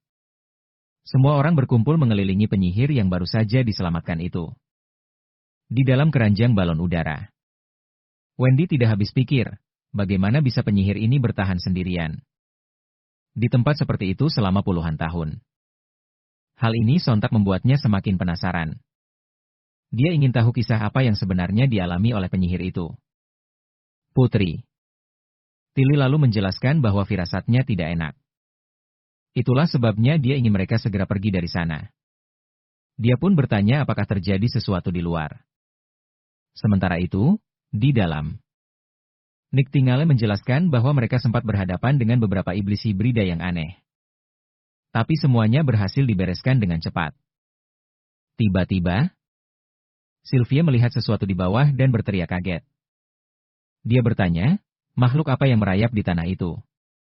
Andrea ikut melongok ke bawah, bertanya-tanya apakah itu para iblis. Namun, Tilly berkata kalau dia tidak bisa melihat apapun selain tumpukan bangkai belalang sembah. Sylvie mendesak mereka untuk melihat lebih saksama. Akhirnya mereka sadar bangkai-bangkai itu hancur tercabik-cabik. Seolah-olah ada sesuatu yang sedang memangsanya. Nightingale pun ikut melirik ke bawah. Matanya menangkap ada banyak sekali makhluk yang bergerak dalam wujud mereka yang tembus pandang. Rupanya mereka adalah monster iblis. Dan jumlahnya ada sekitar 100 ekor, semuanya bergegas menuju lubang itu. Dia curiga kalau mereka mengincar daging cacing raksasa yang sudah mati. Tapi dia mengangkat bahu. Berpikir kalau itu sudah bukan urusan mereka lagi. Akan tetapi, sepertinya Tilly tidak sependapat dengannya. Adegan beralih ke lapangan militer. Di sana kita melihat pasukan baru yang dikenal sebagai pasukan polisi. Ksatria Charter menjelaskan kepada seluruh prajurit bahwa unit kepolisian ini akan menjadi bagian dari sistem keamanan publik. Mereka akan menjadi penjaga ketertiban di seluruh wilayah kekuasaan Pangeran Roland, dengan tugas menangkap para penjahat, melacak aktivitas ilegal, dan menjaga keamanan. Mereka juga akan memastikan untuk menegakkan semua hukum yang ditetapkan oleh Pangeran dan Balai Kota, serta menolong warga yang membutuhkan bantuan. Setelah seminggu penuh pelatihan, dia yakin semua orang sudah memiliki pemahaman yang kuat tentang tugas-tugas mereka. Setelah pengarahan itu selesai, dia memutuskan untuk membawa mereka langsung ke misi pertama mereka, dan memerintahkan semuanya untuk mengikutinya. Pasukan itu pun langsung berbaris di belakang Charter. Dan di antara para prajurit itu, kita melihat sesosok wajah yang tidak asing. Seseorang yang sepertinya masih tidak percaya kalau dia berhasil lulus ujian Pangeran Roland dan menjadi seorang petugas polisi. Hanya setelah seminggu pelatihan. Kalau kalian lupa dengan orang ini, dialah pengungsi yang dulu itu, dan berhasil membongkar kebusukan seorang pejabat balai kota yang menjual makanan gratis secara ilegal kepada para pengungsi lainnya. Untuk sementara, kita sebut saja dia si rambut merah sampai nama aslinya terungkap. Ujian tertulis dalam tes kali ini merupakan tugas yang paling berat baginya. Dia dihadapkan pada sebuah skenario yang menuntutnya untuk bereaksi dengan cerdik, agar bisa lolos dari situasi yang genting. Namun, dia berhasil menyelesaikannya dengan gemilang. Kini, dia merasa lega karena akhirnya mendapatkan penghasilan yang stabil. Dan meskipun dia akan ditugaskan di distrik dalam, setidaknya dia bisa mengirimkan sejumlah uang untuk sahabat lamanya. Kriegsman juga, begitu mereka tiba di dermaga. Mereka melihat sebuah kapal yang baru saja berlabuh, penuh sesak dengan para pengungsi dari wilayah selatan dan utara. Ksatria Charter memberitahu mereka bahwa sang pangeran telah mengundang orang-orang ini ke kota perbatasan untuk menjamin keselamatan mereka selama musim dingin yang ganas ini. Jadi, tugas perdana bagi unit kepolisian adalah mengatur para pengungsi agar berbaris dengan rapi, supaya mereka bisa melewati setiap pos untuk pemeriksaan virus dan juga proses pendaftaran. Mengingat unit kepolisian masih sedikit kekurangan personel, pasukan pertama juga akan hadir di sana untuk membantu mereka. Kedepannya, pihak kepolisian akan menangani hal ini secara mandiri. Kita lalu melihat Pangeran Roland tiba di area dermaga bersama Theo dan juga Hunter Iron Axe. Para pengungsi itu merasa takjub saat sang pangeran secara pribadi datang untuk menemui mereka. Bagaimanapun juga, tidak banyak kaum elit yang mau repot-repot meninggalkan rumah mereka yang hangat dan tempat tidur yang nyaman selama musim dingin. Di antara kerumunan, kita melihat seorang pengungsi dengan penampilan mencurigakan sedang berdiri di antrean pendaftaran, sambil mengawasi sang pangeran dengan tatapan penuh curiga. Ketika gilirannya akhirnya tiba, dia berbohong dan mengaku bernama Fursona, mengklaim dirinya sebagai seorang petani buta huruf dari utara. Petugas yang berjaga di meja memberinya izin untuk melanjutkan. Tetapi saat itulah si rambut merah maju dan mulai memberondong petani jadi-jadian itu dengan pertanyaan mengenai bulan apa. Kalau gandum, harusnya ditanam pas musim dingin. Petugas itu menyuruh rekannya untuk membiarkan orang itu pergi saja, mengingatkannya kalau tugas mereka cuma menyortir orang Dan mereka tidak punya banyak waktu untuk melakukan penyelidikan yang mendalam. Tapi si rambut merah tak akan membiarkannya lolos begitu saja. Dan terus membongkar kedoknya. Dia menunjukkan sebuah kejanggalan. Meskipun pria itu mengaku dari utara. Logat bicaranya malah lebih mirip orang dari wilayah tengah. Jadi, dia menantang petani gadungan itu untuk menyebutkan dari kota mana dia berasal di utara. Karena kebetulan, si rambut merah sangat hafal dengan daerah utara. Dia juga menambahkan kalau cara berpakaian pria itu sama sekali tidak cocok di antara dua pilihan. Soalnya, orang utara setidaknya pasti pakai sarung tangan. Karena suhu di sana sering anjlok sampai di bawah titik beku. Tepat saat itu juga, pria mencurigakan itu mengeluarkan pil gereja merah dari kantongnya. Begitu pil itu masuk ke mulutnya, bajunya langsung robek dan otot-ototnya membesar secara drastis. Si rambut merah benar-benar terkejut. Dan orang gila itu mengayunkan si rambut merah seperti karung sampah. Sebelum membantingnya ke tanah. Dengan keras sampai dia batuk darah. Monster yang kekuatannya berasal dari pil itu langsung melesat ke arah sang pangeran. Sementara si rambut merah yang malang berusaha keras untuk bangkit. Ternyata, ada dua pembunuh bayaran lain yang juga menyerang pangeran di saat yang bersamaan. Tapi bahkan sebelum mereka bisa menyentuhnya, sebuah peluru menembus kepala pria berotot itu. Dan berkat sekutu kepercayaan pangeran, ketiga pembunuh bayaran itu langsung tumbang tak berdaya. Kepanikan langsung menyebar di antara para pengungsi saat mereka semua berlarian ke segala arah. Tapi sang pangeran berdiri tegap dan dengan lantang berteriak agar semua orang tenang. Dia menyatakan dirinya sebagai pemimpin wilayah barat. Meyakinkan mereka kalau tidak ada yang perlu ditakutkan. Dia menjelaskan kalau kota perbatasan akan memberikan tempat berlindung dari badai, beserta makanan yang akan mengenyangkan perut mereka, serta segudang kesempatan kerja. Dia menjanjikan tempat tinggal yang kokoh, tanpa ada celah sedikit pun, beserta ranjang yang dihangatkan oleh tungku perapian, yang senyaman padang rumput di bawah hangatnya mentari. Sang pangeran juga meyakinkan mereka, cukup dengan menutup jendela. Rasa dingin tak akan terasa meski hanya memakai pakaian tipis. Bayangan tentang makanan mereka pun ia jelaskan dengan gamblang. Bubur hangat dengan taburan dendeng kering di atasnya. Yang setiap butir nasinya terlihat jelas dalam tiap suapan. Dan satu mangkuk saja sudah cukup untuk mengenyangkan perut. Semua orang benar-benar tersentuh oleh pidatonya yang membangkitkan semangat. Mereka semua tak habis pikir. Padahal mereka mengira sang pangeran akan bicara soal hal-hal rumit seperti kewarganegaraan atau hukum. Tapi yang dibicarakan justru keuntungan yang akan mereka terima. Tak sampai di situ, sang pangeran melanjutkan. Kalau dia sangat menantikan hari saat semua warganya tak perlu lagi pusing memikirkan pakaian, makanan, dan juga tempat tinggal. Akan tetapi, musuh-musuh mereka justru menginginkan hal sebaliknya. Dan monster-monster yang muncul ini jelas adalah ulah mereka. Dia menegaskan bahwa para musuh itu ingin semua orang mati, termasuk dirinya, karena itu dia berjanji akan memperketat keamanan. Dan memastikan tak ada satupun musuh yang menyusup di antara para pengungsi. Demi keselamatan bersama. Begitu ia mengakhiri pidatonya. Sontak kerumunan orang mulai bersorak-sorai. Mereka memuji sang pangeran atas semua kata-katanya. Dan juga atas kepedulian yang ia tunjukkan. Pria berambut merah itu berhasil bangkit berdiri lagi. Dan dia hanya bisa takjub melihat bagaimana sang pangeran berhasil meredam semua kepanikan hanya dengan beberapa patah kata saja. Tiba-tiba, Carter datang menghampirinya. Sambil memujinya karena punya mata yang jeli.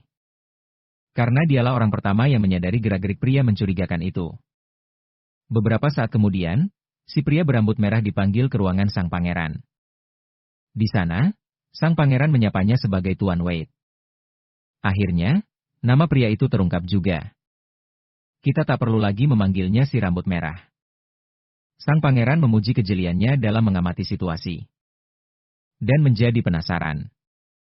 Apakah Wade dulunya benar-benar hanya rakyat biasa?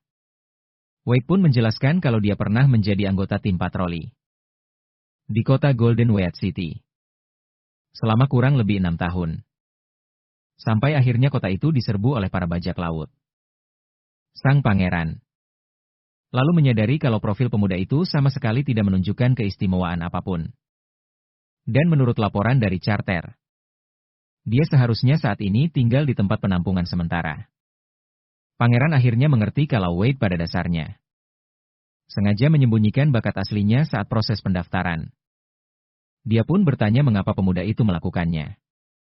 Si rambut merah itu menjelaskan kalau alasannya bisa bertahan hidup di kota perbatasan adalah berkat seorang mantan narapidana yang dia temui di kota Golden Wade.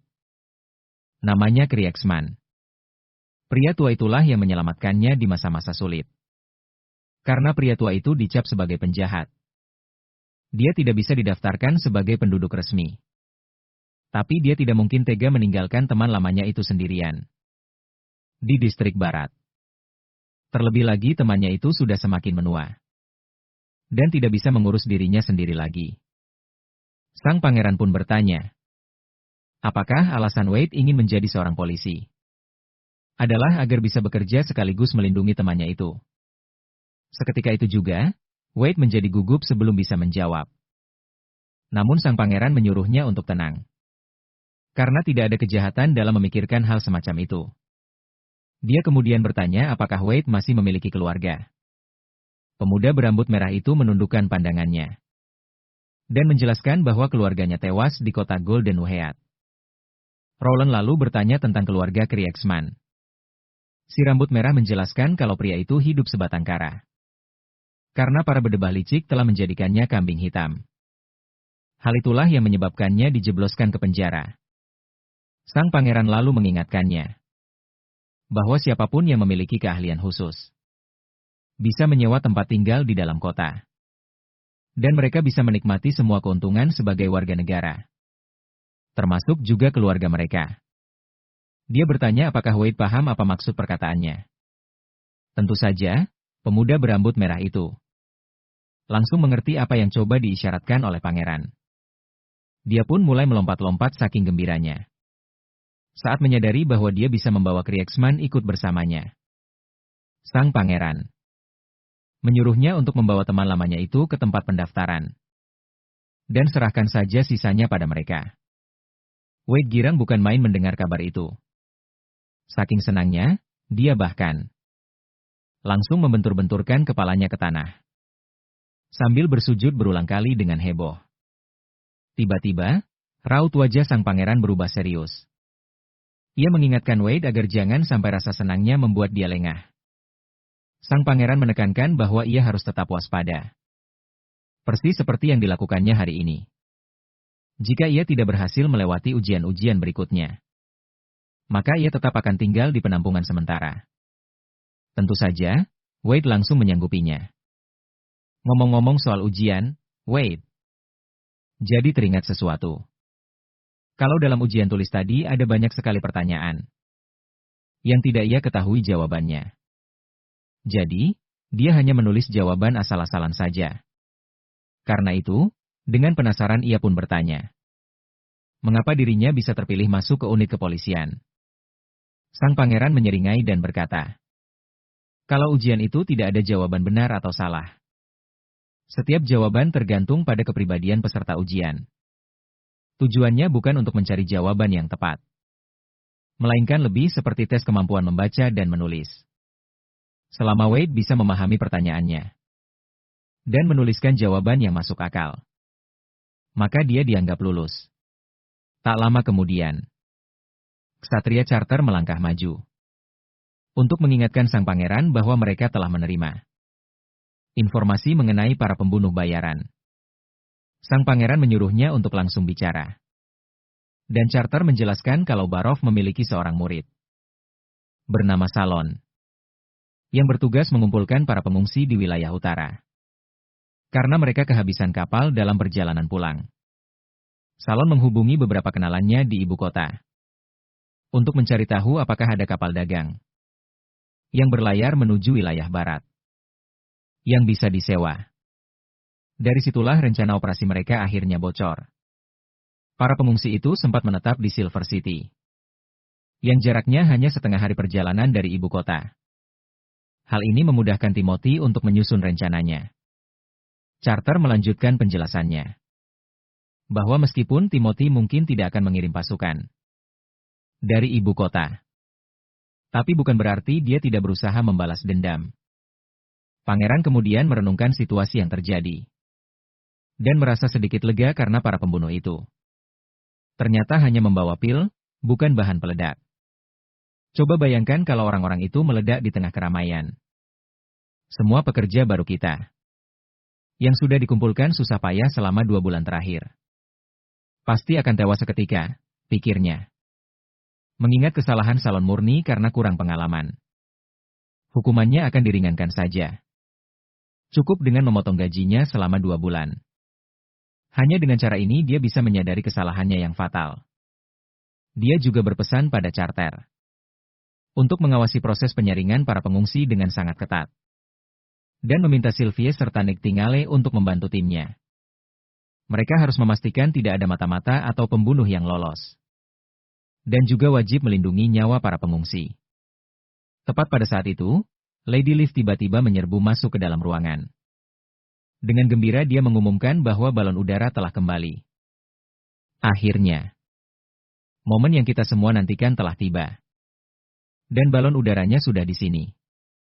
Kita akan segera mendengar semua detail menarik tentang penyihir misterius itu. Begitu balon udara mendarat, Anna langsung melompat keluar dari keranjang, dan tanpa ragu memeluk sang pangeran. Pangeran pun menyambutnya dengan pelukan hangat, sementara 2 gadis kecil lainnya juga ikut melompat ke arah pangeran dan mengelilinginya. Adiknya hanya bisa terheran-heran melihat betapa akrabnya kakaknya itu dengan setiap penyihir yang ada. Sang pangeran dengan iseng bertanya apakah adiknya juga mau dipeluk. Tilly hanya tersenyum miring dan berkata dia tidak mau, sambil mengingatkan bahwa terakhir kali pangeran mencoba memeluknya, dia malah membanting kakaknya itu ke tanah. Akhirnya, Ash melangkah keluar dari keranjang, sambil menggendong sang penyihir di tangannya. Kesan pertama sang pangeran saat melihatnya hanyalah rasa takjub, karena pakaian penyihir itu sama sekali tidak terlihat murahan. Dan penampilannya benar-benar seperti karakter langka yang keluar dari sebuah game gacha. Mereka memberitahunya kalau sang penyihir itu baik-baik saja. Namun, sihirnya pulih dengan sangat lambat. Jadi butuh waktu 3 hari atau lebih agar ia bisa kembali normal sepenuhnya. Sang pangeran memutuskan untuk menjulukinya si penidur untuk saat ini. Ia pun mengumumkan bahwa ia akan menyiapkan sebuah kamar di lantai 3 istana untuknya, sementara yang lain diminta berkumpul di lobi. Karena ia ingin mendengar semua detail ceritanya tentang apa yang terjadi begitu mereka tiba di ruang kerja. Tilly menjelaskan segalanya secara rinci. Dan setelah ia selesai menceritakan semuanya, sang pangeran mengakui dalam hati kalau dia sendiri pun pasti akan bingung harus berbuat apa jika berada dalam situasi seperti itu. Ia kagum dengan ketegasan Tilly dalam memilih para penyihir untuk membentuk sebuah tim yang sempurna. Ia lantas bertanya pada adiknya, apakah menurutnya cacing raksasa itu mungkin berhubungan dengan para iblis? Adiknya menjawab bahwa hal itu sangat mungkin terjadi, mengingat penampilannya yang benar-benar berbeda. Dan bisa jadi itu adalah jenis demon yang lain. Ini bisa berarti para iblis dapat disamakan dengan manusia, sementara para demon layaknya anjing pemburu. Ia percaya beberapa dari monster ini bergerak atas perintah iblis dan membantu mereka menyelesaikan berbagai tugas.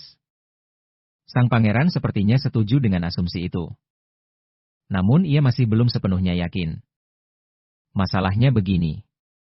Jika para iblis tidak mampu menguasai benua karena batasan yang diciptakan oleh kabut merah, lalu mengapa mereka tidak terus-menerus mengusik 4 kerajaan dengan para demon sepanjang tahun? Mengapa mereka selalu menunggu hingga musim dingin tiba? Ia juga menambahkan bahwa monster serigala hibrida singa dari tahun lalu Jelas jauh lebih cerdas daripada demon-demon lainnya. Jika kecerdasan bisa diperoleh seiring berjalannya waktu, maka akan mustahil bagi para iblis untuk menaklukkan ras lain. Tilly lalu menambahkan bahwa Niktingale milik musuh yang ditemui di luar lubang itu jauh lebih mengkhawatirkan. Karena seekor demon yang mampu menyembunyikan diri di siang bolong dan bergerak tanpa suara mampu menembus pertahanan manapun. Pengetahuan mereka yang terbatas tentang para iblis membuat situasi ini jadi sangat bermasalah. Dan mereka sama sekali tidak tahu cara menghadapi musuh semacam itu. Sang pangeran pun menyetujuinya. Dan menambahkan bahwa seandainya Niktingale tidak menyaksikannya sendiri, dia pun tidak akan percaya akan keberadaan makhluk itu. Akan tetapi, sepertinya iblis-iblis ini belum pernah muncul di wilayah barat sebelumnya, karena kalau tidak, hanya dengan segelintir dari mereka saja sudah cukup untuk menghanguskan benteng Longsong menjadi abu sejak dulu. Tilly lalu menyebutkan bahwa semakin bulan-bulan berlalu, kekuatan para iblis akan semakin menjadi-jadi. Dan ini adalah fakta yang sudah terbukti dalam sejarah. Dia menunjukkan bahwa salju yang mulai turun di musim gugur tahun ini adalah pertanda bahwa musuh mereka akan menjadi sangat kuat. Sang pangeran mendapati dirinya terkejut ketika dia menyadari bahwa Tilly benar-benar menganggap musuh-musuhnya sebagai musuhnya sendiri, dan pemikiran ini membuat senyum terukir di wajahnya. Dia memutuskan untuk menugaskan Niktingale mengawasi perimeter. Dan selama Sylvie tetap berada di dalam kastel, dia bisa mengawasi seluruh tembok pertahanan dan memperingatkan para penyihir lainnya. Begitu dia mendeteksi sesuatu yang mencurigakan. Kemudian, kita melihat sang pangeran dan Lady Scroll sedang berjalan menyusuri koridor. Lady Scroll mengungkapkan kekhawatirannya tentang penyihir baru itu. Dan menekankan bahwa sampai mereka memastikan identitas dari penyihir baru yang misterius ini, mereka tidak bisa menjamin dia bukanlah seorang musuh. Sang pangeran setuju, mengatakan kalau dia tahu. Itulah sebabnya dia untuk sementara waktu memasangkan batu penghakiman ilahi padanya, dan begitu mereka memasuki ruangan, mereka melihat Anna sudah berada di dalam. Ketika sang pangeran bertanya tentang penyihir baru itu, gadis itu menjelaskan bahwa Nana dan Lily sudah mencoba menggunakan kekuatan mereka padanya. Tapi tidak ada yang berhasil, jadi yang bisa mereka lakukan sekarang hanyalah menunggu. Meskipun dia sudah tersegel begitu lama, tidak ada satu goresan pun di tubuhnya. Yang mana hal itu sungguh luar biasa. Dia menduga kalau kemampuan penyihir itu mungkin mirip dengan dirinya, yang kebal terhadap api. Dan sepertinya kekuatan penyihir baru ini berhubungan dengan es.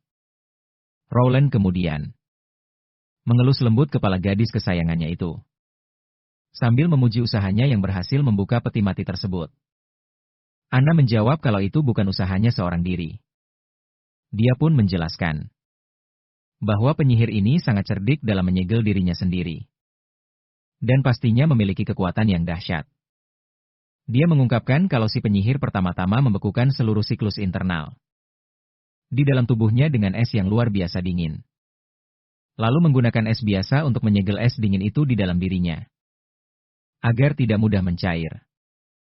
Saat dia membelah lapisan luarnya, peti es itu langsung pecah berkeping-keping. Hal ini membuat Anna yakin kalau penyihir baru itu pasti sengaja menempatkan retakan-retakan di sana. Anna bisa merasakan kalau wanita ini telah lama menantikan hari ini. Dan dia yakin wanita itu pasti akan terbangun.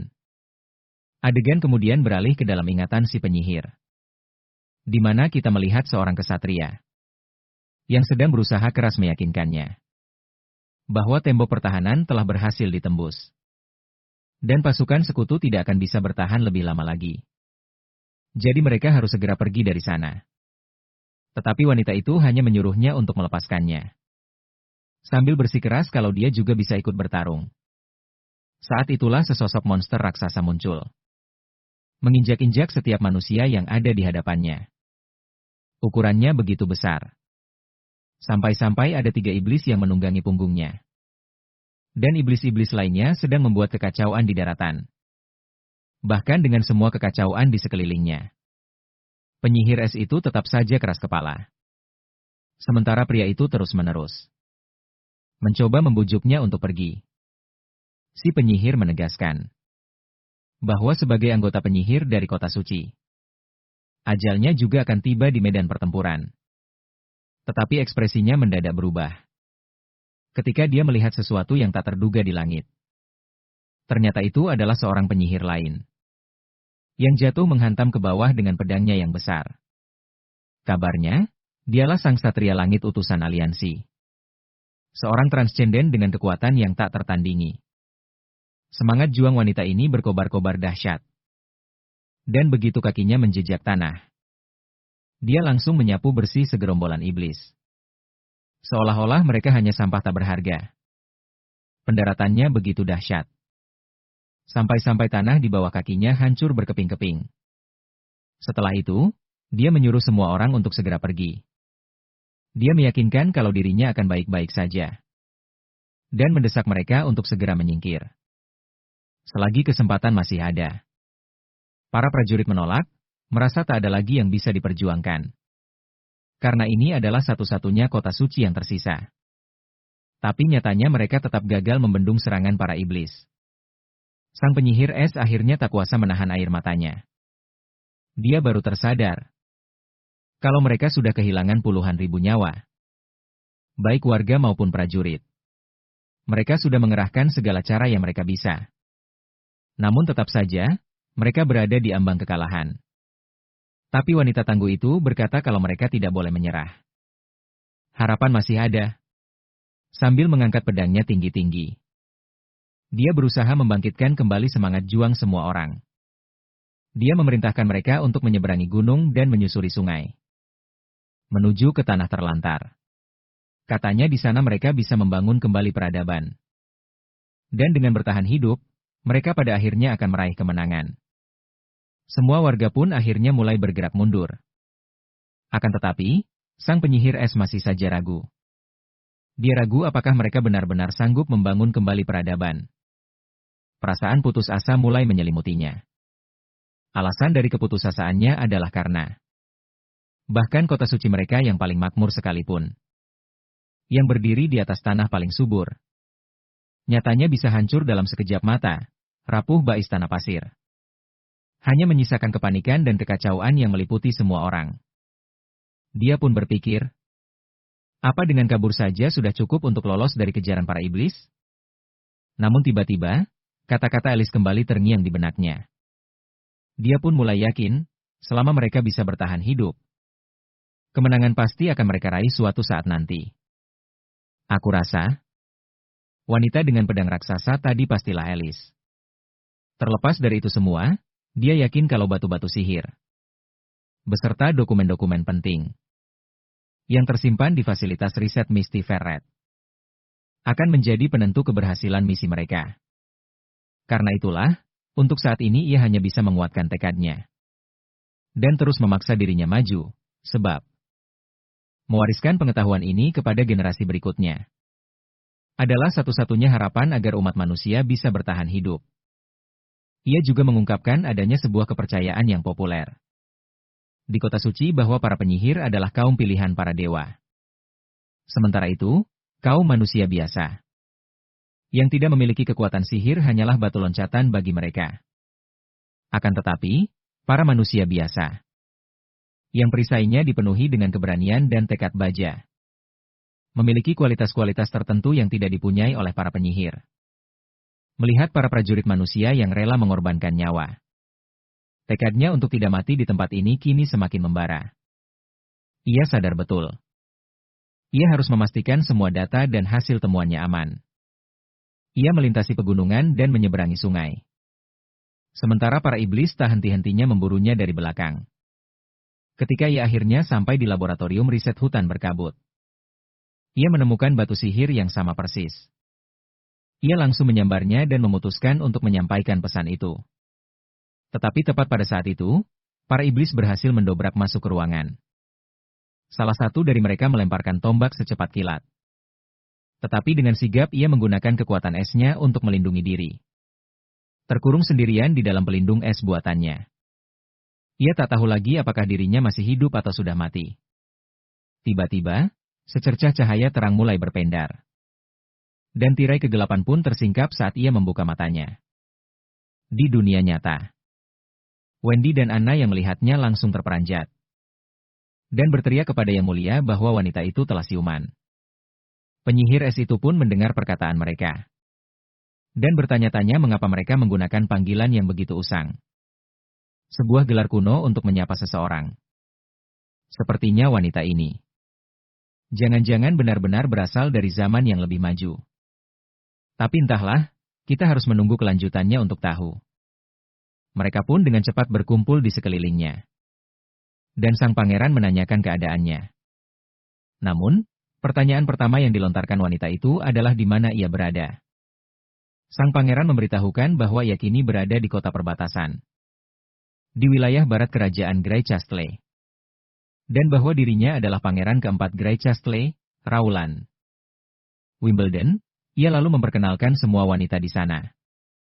Sebagai anggota dari asosiasi penyihir. Lalu menanyakan apakah wanita itu mengingat sesuatu. Wanita itu tampak sangat kebingungan. Mendengar semua itu, ia sama sekali tidak menyangka. Tempat yang asing. Waktu yang tidak ia kenali dan orang-orang yang belum pernah ia temui. Ia sama sekali tidak tahu apa itu serikat penyihir. Tapi setidaknya, ia merasa sedikit lega karena berada di antara sesama penyihir. Kaumnya sendiri. Ia juga dibuat bingung dengan gelar pangeran. Dan bergumam dalam hati. Kalau gelar itu seingatnya hanya ada saat perang suci pertama. Perang dari zaman dahulu kala, kepalanya terasa pening. Saat ia mulai menyadari bahwa ia mungkin telah kembali ke masa sebelum perang itu dimulai. Ia bertanya-tanya apakah para dewa memberinya kesempatan kedua untuk bersiap dan menyelamatkan kota suci. Tapi pemikiran seperti itu terasa sangat mustahil. Anna bisa melihat pikiran wanita itu sedang berkecamuk hebat. Dan sang pangeran pun setuju. Namun tiba-tiba saja, si penyihir es itu langsung bangkit duduk. Dan memberondong mereka dengan berbagai pertanyaan. Ia bertanya apakah mereka yang menolongnya. Apakah para iblis sudah lenyap, dan apa mereka memenangkan perangnya. Lalu bagaimana nasib kota Tequila? Sang pangeran mencoba menenangkan dirinya sejenak. Setelah dikejutkan oleh rentetan pertanyaan mendadak itu. Lalu dengan sigap. Ia menjelaskan bahwa ia menemukannya di ruang bawah tanah sebuah menara. Batu.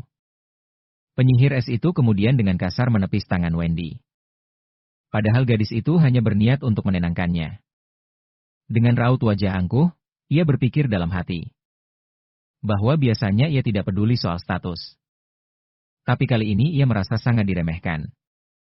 Karena diinterogasi oleh seseorang dari kalangan bawah. Kalau saja mereka berani bicara sesantai ini pada Alice. Hukuman berat pasti sudah menanti mereka. Ia pun menepis kesombongannya sejenak. Dan akhirnya memperkenalkan diri sebagai Agatha. Seorang penyihir dari Serikat Penelitian Tequila. Ia lalu bertanya, jika memang sudah 450 tahun berlalu. Apakah itu berarti manusia telah bertarung melawan para iblis? Selama itu, sang pangeran menjelaskan bahwa wanita itu telah tertidur untuk waktu yang sangat lama. Jadi, keadaan mungkin sudah sangat berbeda dari apa yang ia ingat. Kalau kondisinya sudah membaik, mereka bisa menjelaskan segalanya. Dengan perlahan, Agatha menyatakan kalau dia bersedia mendengarkan. Mendengar itu, pangeran pun mulai menceritakan semuanya pada Agatha. Dan sekali lagi ia mengingatkannya bahwa mereka sekarang berada di kota perbatasan yang terletak di wilayah barat kerajaan Grey Castle. Salah satu dari 4 kerajaan agung yang ada. Penyihir itu menganggap cerita ini tidak masuk akal. Dan mengklaim bahwa 4 kerajaan yang dimaksud pangeran hanyalah sebuah gurun tandus tak berpenghuni. Dan sama sekali tak punya potensi untuk dikembangkan. Dia juga menambahkan bahwa konsep tentang raja dan kaum bangsawan adalah sebuah sistem kuno yang sudah lenyap bersamaan dengan Perang Suci pertama.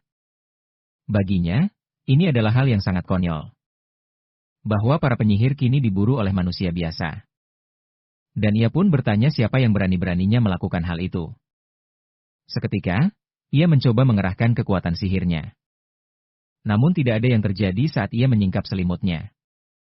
Matanya menangkap sebuah batu penghakiman ilahi yang diletakkan di atas kedua kakinya. Dia langsung panik bukan main saat melihatnya. Sambil menyebut semua orang di sana sudah gila. Ia kemudian berteriak ke arah para penyihir lainnya, mempertanyakan kenapa mereka malah membantu seorang manusia fana untuk melawan seorang transcenden tingkat tinggi. Agatha mengingatkan mereka semua bahwa menggunakan batu semacam ini adalah tindakan terlarang menurut hukum yang ditetapkan oleh aliansi. Sang pangeran hanya bisa menepuk jidatnya karena ia sudah menduga reaksi semacam ini akan terjadi. Tapi Wendy menenangkannya dan berkata akan mengurus masalah ini. Ia melangkah mendekati sang pendatang baru dan memperkenalkan diri sebagai Wendy. Lalu memberitahunya bahwa semua tidak seperti yang ia bayangkan. Dan apa yang diceritakan oleh pangeran adalah sebuah kebenaran. Wendy pun mengakui bahwa ia tidak tahu banyak tentang kehidupan Agatha di kota Tequila berabad-abad yang lalu. Tapi dia menegaskan pada Agatha bahwa pada masa ini, kota Tequila sudah tidak ada lagi. Dan aliansi yang ia sebutkan juga telah lama musnah. Wendy menjelaskan bahwa ia dan para penyihir lain selama ini terpaksa hidup dalam persembunyian.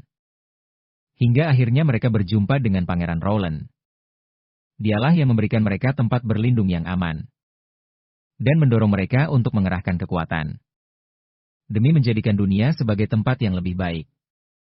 Wendy pun kemudian mulai bercerita betapa dunia ini sangat membenci para penyihir dengan batu penghakiman ilahi yang tersebar di mana-mana di dalam masyarakat ini. Para penyihir tidak dianggap lebih dari manusia biasa. Agatha lantas menceritakan kisah dari sudut pandangnya. Ia mengungkap bahwa aliansi tersebut adalah sebuah organisasi raksasa yang didirikan oleh para pemimpin dari berbagai kerajaan penyihir.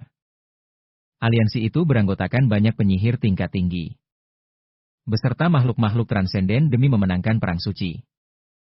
Mereka membentuk pasukan yang sangat besar, menguasai kota-kota suci dan membina para penyihir baru. Mereka jugalah yang menyelesaikan perselisihan dan menjaga ketertiban. Ia tak habis pikir bagaimana kelompok sekuat itu bisa lenyap begitu saja tanpa meninggalkan jejak sedikit pun. Ia penasaran apa yang sebenarnya menimpa Master Alice dan para penyintas yang seharusnya membangun kembali peradaban. Ia benar-benar ingin tahu di mana mereka semua sekarang. Tepat pada saat itu juga, Wendy datang membawakan secangkir teh dan sungguh mengejutkan. Agatha menerimanya tanpa banyak bicara. Pada kenyataannya, ia berharap bisa melepaskan batu penghakiman ilahi dari tubuhnya. Dan satu-satunya cara untuk melakukan itu adalah dengan meraih kepercayaan mereka. Sepertinya itulah satu-satunya jalan yang ia punya. Namun terlepas dari semua yang telah diceritakan, ia ingin menyaksikan sendiri kebenarannya sebelum bisa mempercayai semua itu. Agatha lalu menjelaskan sekali lagi kalau ia berasal dari Guild Penelitian Tequila. Dan pada tahun kelima Perang Suci, Tequila adalah kota suci terakhir yang berhasil ditaklukkan. Banyak orang yang berhasil melarikan diri. Tetapi ia malah kembali ke hutan berkabut untuk mengambil beberapa barang miliknya yang tertinggal di sana. Prince bertanya apa ia benar-benar pernah melawan para iblis. Yang dijawab dengan anggukan dan raut muka yang sedikit terganggu. Ia mengingatkan mereka, memangnya siapa lagi yang harus melawan para iblis itu? Mengingat manusia biasa takkan berdaya melawan mereka. Prince buru-buru menanyakan apa ia adalah penyihir dari pihak gereja. Tetapi Agatha membantahnya. Ia sama sekali belum pernah mendengar tentang gereja yang dibicarakan pria itu. Ia justru menjelaskan bahwa semua kota suci sebenarnya dibangun oleh para penyihir dan para penduduknya. Terdiri dari penyihir maupun manusia biasa. Manusia biasa menangani pengasuhan anak dan urusan keturunan. Dan ketika seorang anak berhasil membangkitkan kekuatannya, mereka akan dikirim ke organisasi khusus untuk menjalani pelatihan. Tentu saja untuk pertarungan. Para penyihir akan bergabung dengan aliansi. untuk melawan para iblis. Lady Scroll akhirnya menunjukkan buku itu yang pernah dimiliki Lady Kara dan bertanya apakah ia bisa membacanya. Begitu Agatha melihatnya, ia langsung mengonfirmasi bahwa itu adalah buku harian seorang penyihir. Wendy bertanya tentang bahasa misterius tersebut. Dan Agatha pun menjelaskan. Bahasa itu sengaja diciptakan terpisah dari bahasa manusia biasa, agar mereka tidak bisa ikut campur dalam urusan tingkat tinggi. Ia menyatakan bahwa tulisan-tulisan ini memerlukan sihir untuk bisa dibaca. Jadi ia bisa mengajari penyihir manapun untuk membacanya. Saat itulah sang pangeran, dengan kebijaksanaannya yang tak ada habisnya, ikut angkat bicara, ia menunjukkan bahwa tulisan seharusnya menjadi alat untuk berkomunikasi. Dan kegunaannya terletak pada kemudahan aksesnya. Menurutnya, sangat konyol untuk menyingkirkan manusia biasa dari lingkaran dalamnya karena pada kenyataannya, manusia biasa bisa mengambil banyak pekerjaan dan posisi berbeda. Dengan pendidikan dan pelatihan yang tepat, mereka tidak lebih rendah meskipun tidak memiliki sihir.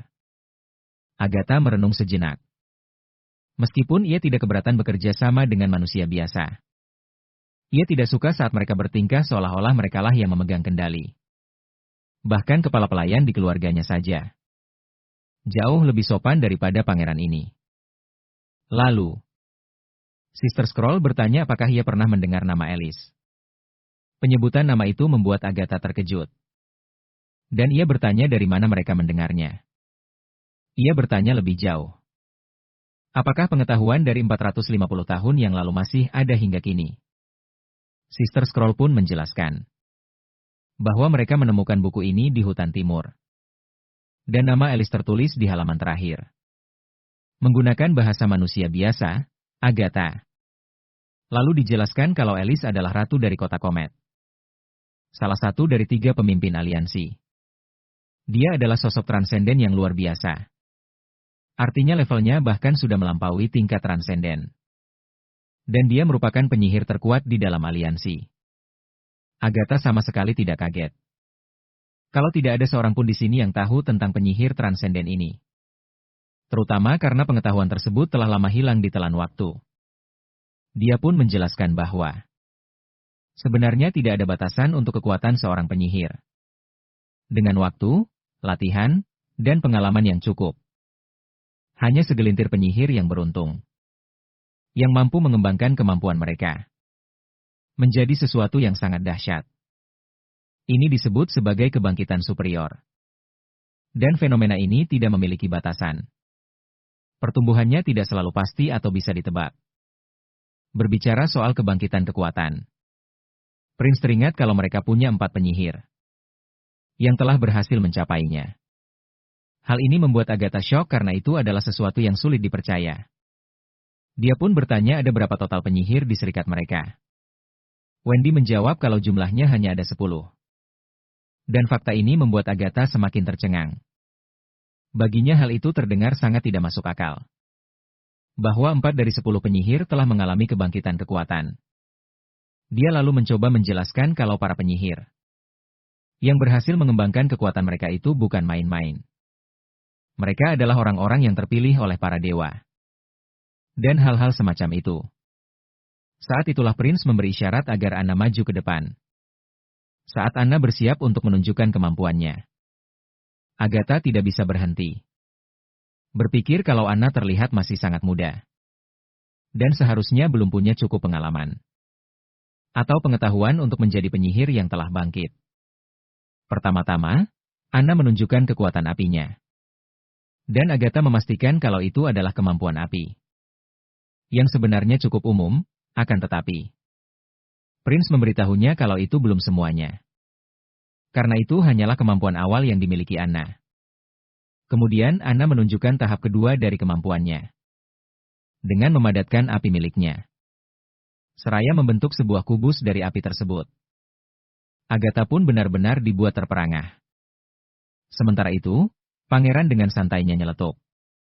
Menanyakan apakah ini bisa dianggap sebagai kebangkitan kekuatan tingkat tinggi. Agatha jadi termenung, teringat kota suci yang sudah lenyap. Dan aliansi yang juga telah musnah. Seharusnya, kekuatan para penyihir makin melemah. Karena tak ada lagi yang melatih dan membimbing mereka. Makanya, kalau ada penyihir muda yang bisa bangkit 2 kali, itu jelas bukan cuma karena hoki semata. Jujur saja, dia merasa sedikit iri sekaligus takjub. Dia teringat dirinya sendiri baru mencapai level itu di umur 26 tahun. Dan saat itu dia sudah dianggap jenius luar biasa. Jadi, waktu dengar pria ini bilang punya 3 penyihir lain selevel Anna, Agatha merasa seperti orang bodoh yang ketinggalan berita. Dia cuma bisa geleng-geleng kepala memikirkan betapa beruntungnya pangeran ini. Rasanya dia seperti dewa gacha yang hoki banget, narik penyihir SSR terus-terusan. Benar-benar sulit dipercaya, sungguh.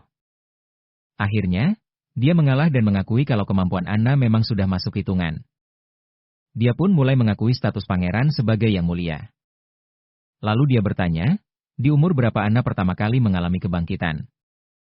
Pangeran sempat kaget sejenak saat Agatha memanggilnya dengan gelarnya yang resmi. Tapi kemudian dia kembali seperti biasa, sambil menepuk-nepuk kepala gadis kesayangannya itu. Dan menjelaskan kalau kebangkitan pertama Anna terjadi saat dia memakai sihirnya untuk melawan para iblis. Sementara kebangkitan keduanya adalah buah dari pendidikan yang dia terima. Tentu saja Agatha bingung bukan main dan langsung bertanya. Pendidikan macam apa yang kau maksud? Pangeran langsung terlihat bersemangat dan bersikap akrab. Katanya, soal itu kita bahas nanti saja. Tapi sebelum itu, dia justru balik bertanya tentang ujian hukuman ilahi milik Alice. Agatha pun mulai menjelaskan bahwa Alice adalah penyihir yang kekuatannya luar biasa. Begitu dia mengenakan batu hukuman ilahi, tak ada satupun penjahat yang sanggup menandingi kekuatannya. Sayangnya, jumlah makhluk luar biasa yang mencapai level transenden sangatlah langka. Akibatnya, mereka kehilangan banyak sekali variasi kekuatan penyihir lainnya. Menurut data dari aliansi, biasanya hanya ada 1 penyihir bertipe petarung dari setiap 10 penyihir. Perbandingan yang sama juga berlaku untuk penyihir transenden yang muncul dari kalangan penyihir petarung yang populasinya sudah kecil itu. Dari jumlah yang sedikit itu pun, tidak ada yang bisa menjamin berapa banyak yang mampu mencapai tingkat tertinggi. Aliansi bahkan pernah mengalami masa kelam selama 50 tahun di mana tidak ada satupun penyihir yang berhasil mencapai level itu, yang membuat kekuatan tempur mereka jadi sangat tidak menentu. Prince pun langsung mengerti bahwa tidak semua manusia biasa bisa menjadi penyihir. Tidak semua penyihir adalah petarung. Dan bahkan di antara para penyihir tipe petarung sekalipun, tak semuanya kuat. Agatha pun setuju, sambil mengungkapkan bahwa meskipun aliansi telah membentuk pasukan militer dari manusia biasa, bahkan yang dipersenjatai dengan batu hukuman dewa, mereka sama sekali bukan tandingan para iblis yang mengerikan. Di tengah situasi yang genting itu, Alice memerintahkan seluruh guild cendekiawan untuk meneliti cara mendorong para prajurit manusia sampai ke batas absolut kemampuan mereka. Agatha yakin kalau Alice berhasil menemukan sesuatu yang luar biasa dari semua eksperimennya, dan dia meninggalkan semua catatan berantakan itu di dalam buku harian ini. Ketika Prince bertanya, apakah Agatha bukan bagian dari guild pada masa itu? Agatha menjelaskan kalau dia sudah keluar tepat setelah Alice memberikan perintah tersebut. Sebagai gantinya, dia membangun fasilitas penelitiannya sendiri di hutan berkabut. Alice dengan cepat menemukan arah yang tepat, yaitu dengan menggunakan batu hukuman dewa untuk menggabungkan kekuatan manusia biasa dan para penyihir. Akan tetapi, proses ini menuntut pengorbanan nyawa para penyihir, sesuatu yang tidak akan pernah bisa diterima oleh Agatha. Menurutnya, Alice seharusnya lebih fokus untuk membuka potensi dari batu itu sendiri, bukannya malah menjadikan para penyihir sebagai tumbal demi mendapatkan kekuatan secara membabi buta. Baik Prince maupun Tilly sama-sama terperanjat mendengar soal pengorbanan itu. Agatha berkata bahwa Alice tidak punya pilihan lain selain melakukan cara kotor itu karena nasib Takwila sedang di ujung tanduk. Namun, karena aliansi sudah hancur, kemungkinan besar metode tersebut sudah ikut lenyap. dan mungkin tidak akan muncul lagi di masa depan. Saat itulah Prince mengungkapkan bahwa pasukan hukuman dewa ternyata masih ada. Fakta ini membuatnya sangat terperangah. Sementara itu, Prince lanjut menjelaskan bahwa pihak gereja yang belum pernah ia dengar sama sekali. Itu adalah nama organisasi yang membangun 2 kota suci di kawasan pegunungan. Merekalah yang memulai perburuan para penyihir. Mereka bahkan mengadopsi anak-anak yatim piatu dan yang hidup dalam kemiskinan untuk dibesarkan di biara-biara mereka. Wendy sendiri berhasil kabur dari salah satu tempat itu. Gereja itu punya pasukan dan wilayah kekuasaan sendiri. Dan sebagian besar prajurit terkuat mereka tergabung dalam pasukan hukuman ilahi. Monster-monster tak berakal ini memiliki kekuatan yang luar biasa dahsyat, yang mampu menandingi para penyihir tingkat transenden. Dan jumlah mereka terus bertambah dari waktu ke waktu. Jadi, bukan hal yang mustahil kalau pihak gereja juga memiliki satu divisi yang berisi para penyihir hebat. Dia menjelaskan kalau ini adalah satu-satunya alasan kenapa mereka terpaksa memasangkan batu penghakiman ilahi padanya. Karena mereka tidak bisa yakin apakah dia mata-mata gereja atau bukan. Dia menambahkan, seandainya bukan karena penjelasan Agatha, mereka pasti sudah mengira gerejalah yang membangun kota Tequila di tanah tandus itu, dan reruntuhan kuno itu pun adalah milik mereka. Sementara itu, Agatha, di sisi lain, sangat terkejut. Karena ada faksi manusia biasa yang berhasil mencuri rahasia-rahasia Alice. Dan kini malah berbalik memburu para penyihir demi menciptakan pasukan hukuman ilahi untuk kepentingan kekuasaan mereka sendiri. Wendy kemudian menenangkannya dan memintanya untuk tidak cemas. Ia menyarankan Agatha untuk beristirahat dan tidur yang nyenyak. Berharap mereka bisa mengungkap kebenarannya sedikit demi sedikit. Setelah itu, mereka pun memutuskan untuk pamit. Namun sebelum benar-benar pergi, Prince mengatakan pada Agatha bahwa ada satu hal yang keliru dari dugaannya. Yaitu manusia biasa ternyata juga bisa membantai iblis. Dan ketika mengatakannya, tatapan Prince menunjukkan keseriusan penuh. Malam harinya, saat Prince sedang sibuk bekerja, ia bertanya pada Nightingale tentang keadaan Agatha. Si gadis pencinta camilan itu menjawab kalau Agatha sudah terlelap. Dan tadi juga sudah menghabiskan semangkuk bubur. Jadi sepertinya nafsu makannya sudah kembali normal. Sylvie juga sedang berjaga dan mengawasinya. Prince kemudian memberitahunya bahwa ia sudah melepaskan batu itu dari Agatha. Dan menyuruhnya untuk mengungkap kebenaran dari perkataan Agatha. Besoknya pas dia bangun, dia nanya apa cowok itu beneran percaya sama ceritanya. Terus si cowok jawab, menurut dia, sebagian besar yang diceritain cewek itu emang benar. Agatha kan pakai gaya tulisan dan bahasa yang sama dengan orang zaman sekarang. Jadi, meskipun tempatnya terhalang sama barisan pegunungan, itu nunjukin kalau dulu dua wilayah ini punya hubungan yang sangat erat. Dia nggak yakin apa yang sebenarnya terjadi 400 tahun lalu. Tapi dia sadar kalau kebanyakan kota di sini dibangun sekitar 200 sampai 300 tahun yang lalu. Dan di masa itulah benteng-benteng pertahanan mulai bermunculan.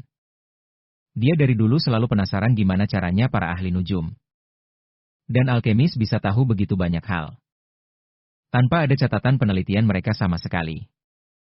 Sekarang, dia akhirnya paham. Kemungkinan besar orang-orang yang selamat dari aliansi itu melarikan diri ke wilayah ini sambil membawa bahasa dan peradaban mereka. Pasti mereka juga ikut membantu penduduk di sini membangun pemerintahan, benteng pertahanan, dan juga kota-kota mereka. Nightingale bertanya kenapa dia bisa seyakin itu. Sambil bercanda dia bilang, kalau tebakannya salah, besok si cowok harus traktir dia makan siang super enak. Si pangeran juga iseng membalasnya. Dia bertanya, gimana kalau justru Nightingale yang salah? Nightingale tersenyum licik dan berkata, dia bakal kasih apapun yang cowok itu mau. Setelah itu, si cowok kembali fokus belajar lagi. Katanya masih banyak yang harus dia rangkum. Soalnya informasi dari Agatha banyak sekali. Nick Tingale nyeletuk kalau Agatha itu sombong. Dan sepertinya tidak begitu menyukai si pangeran.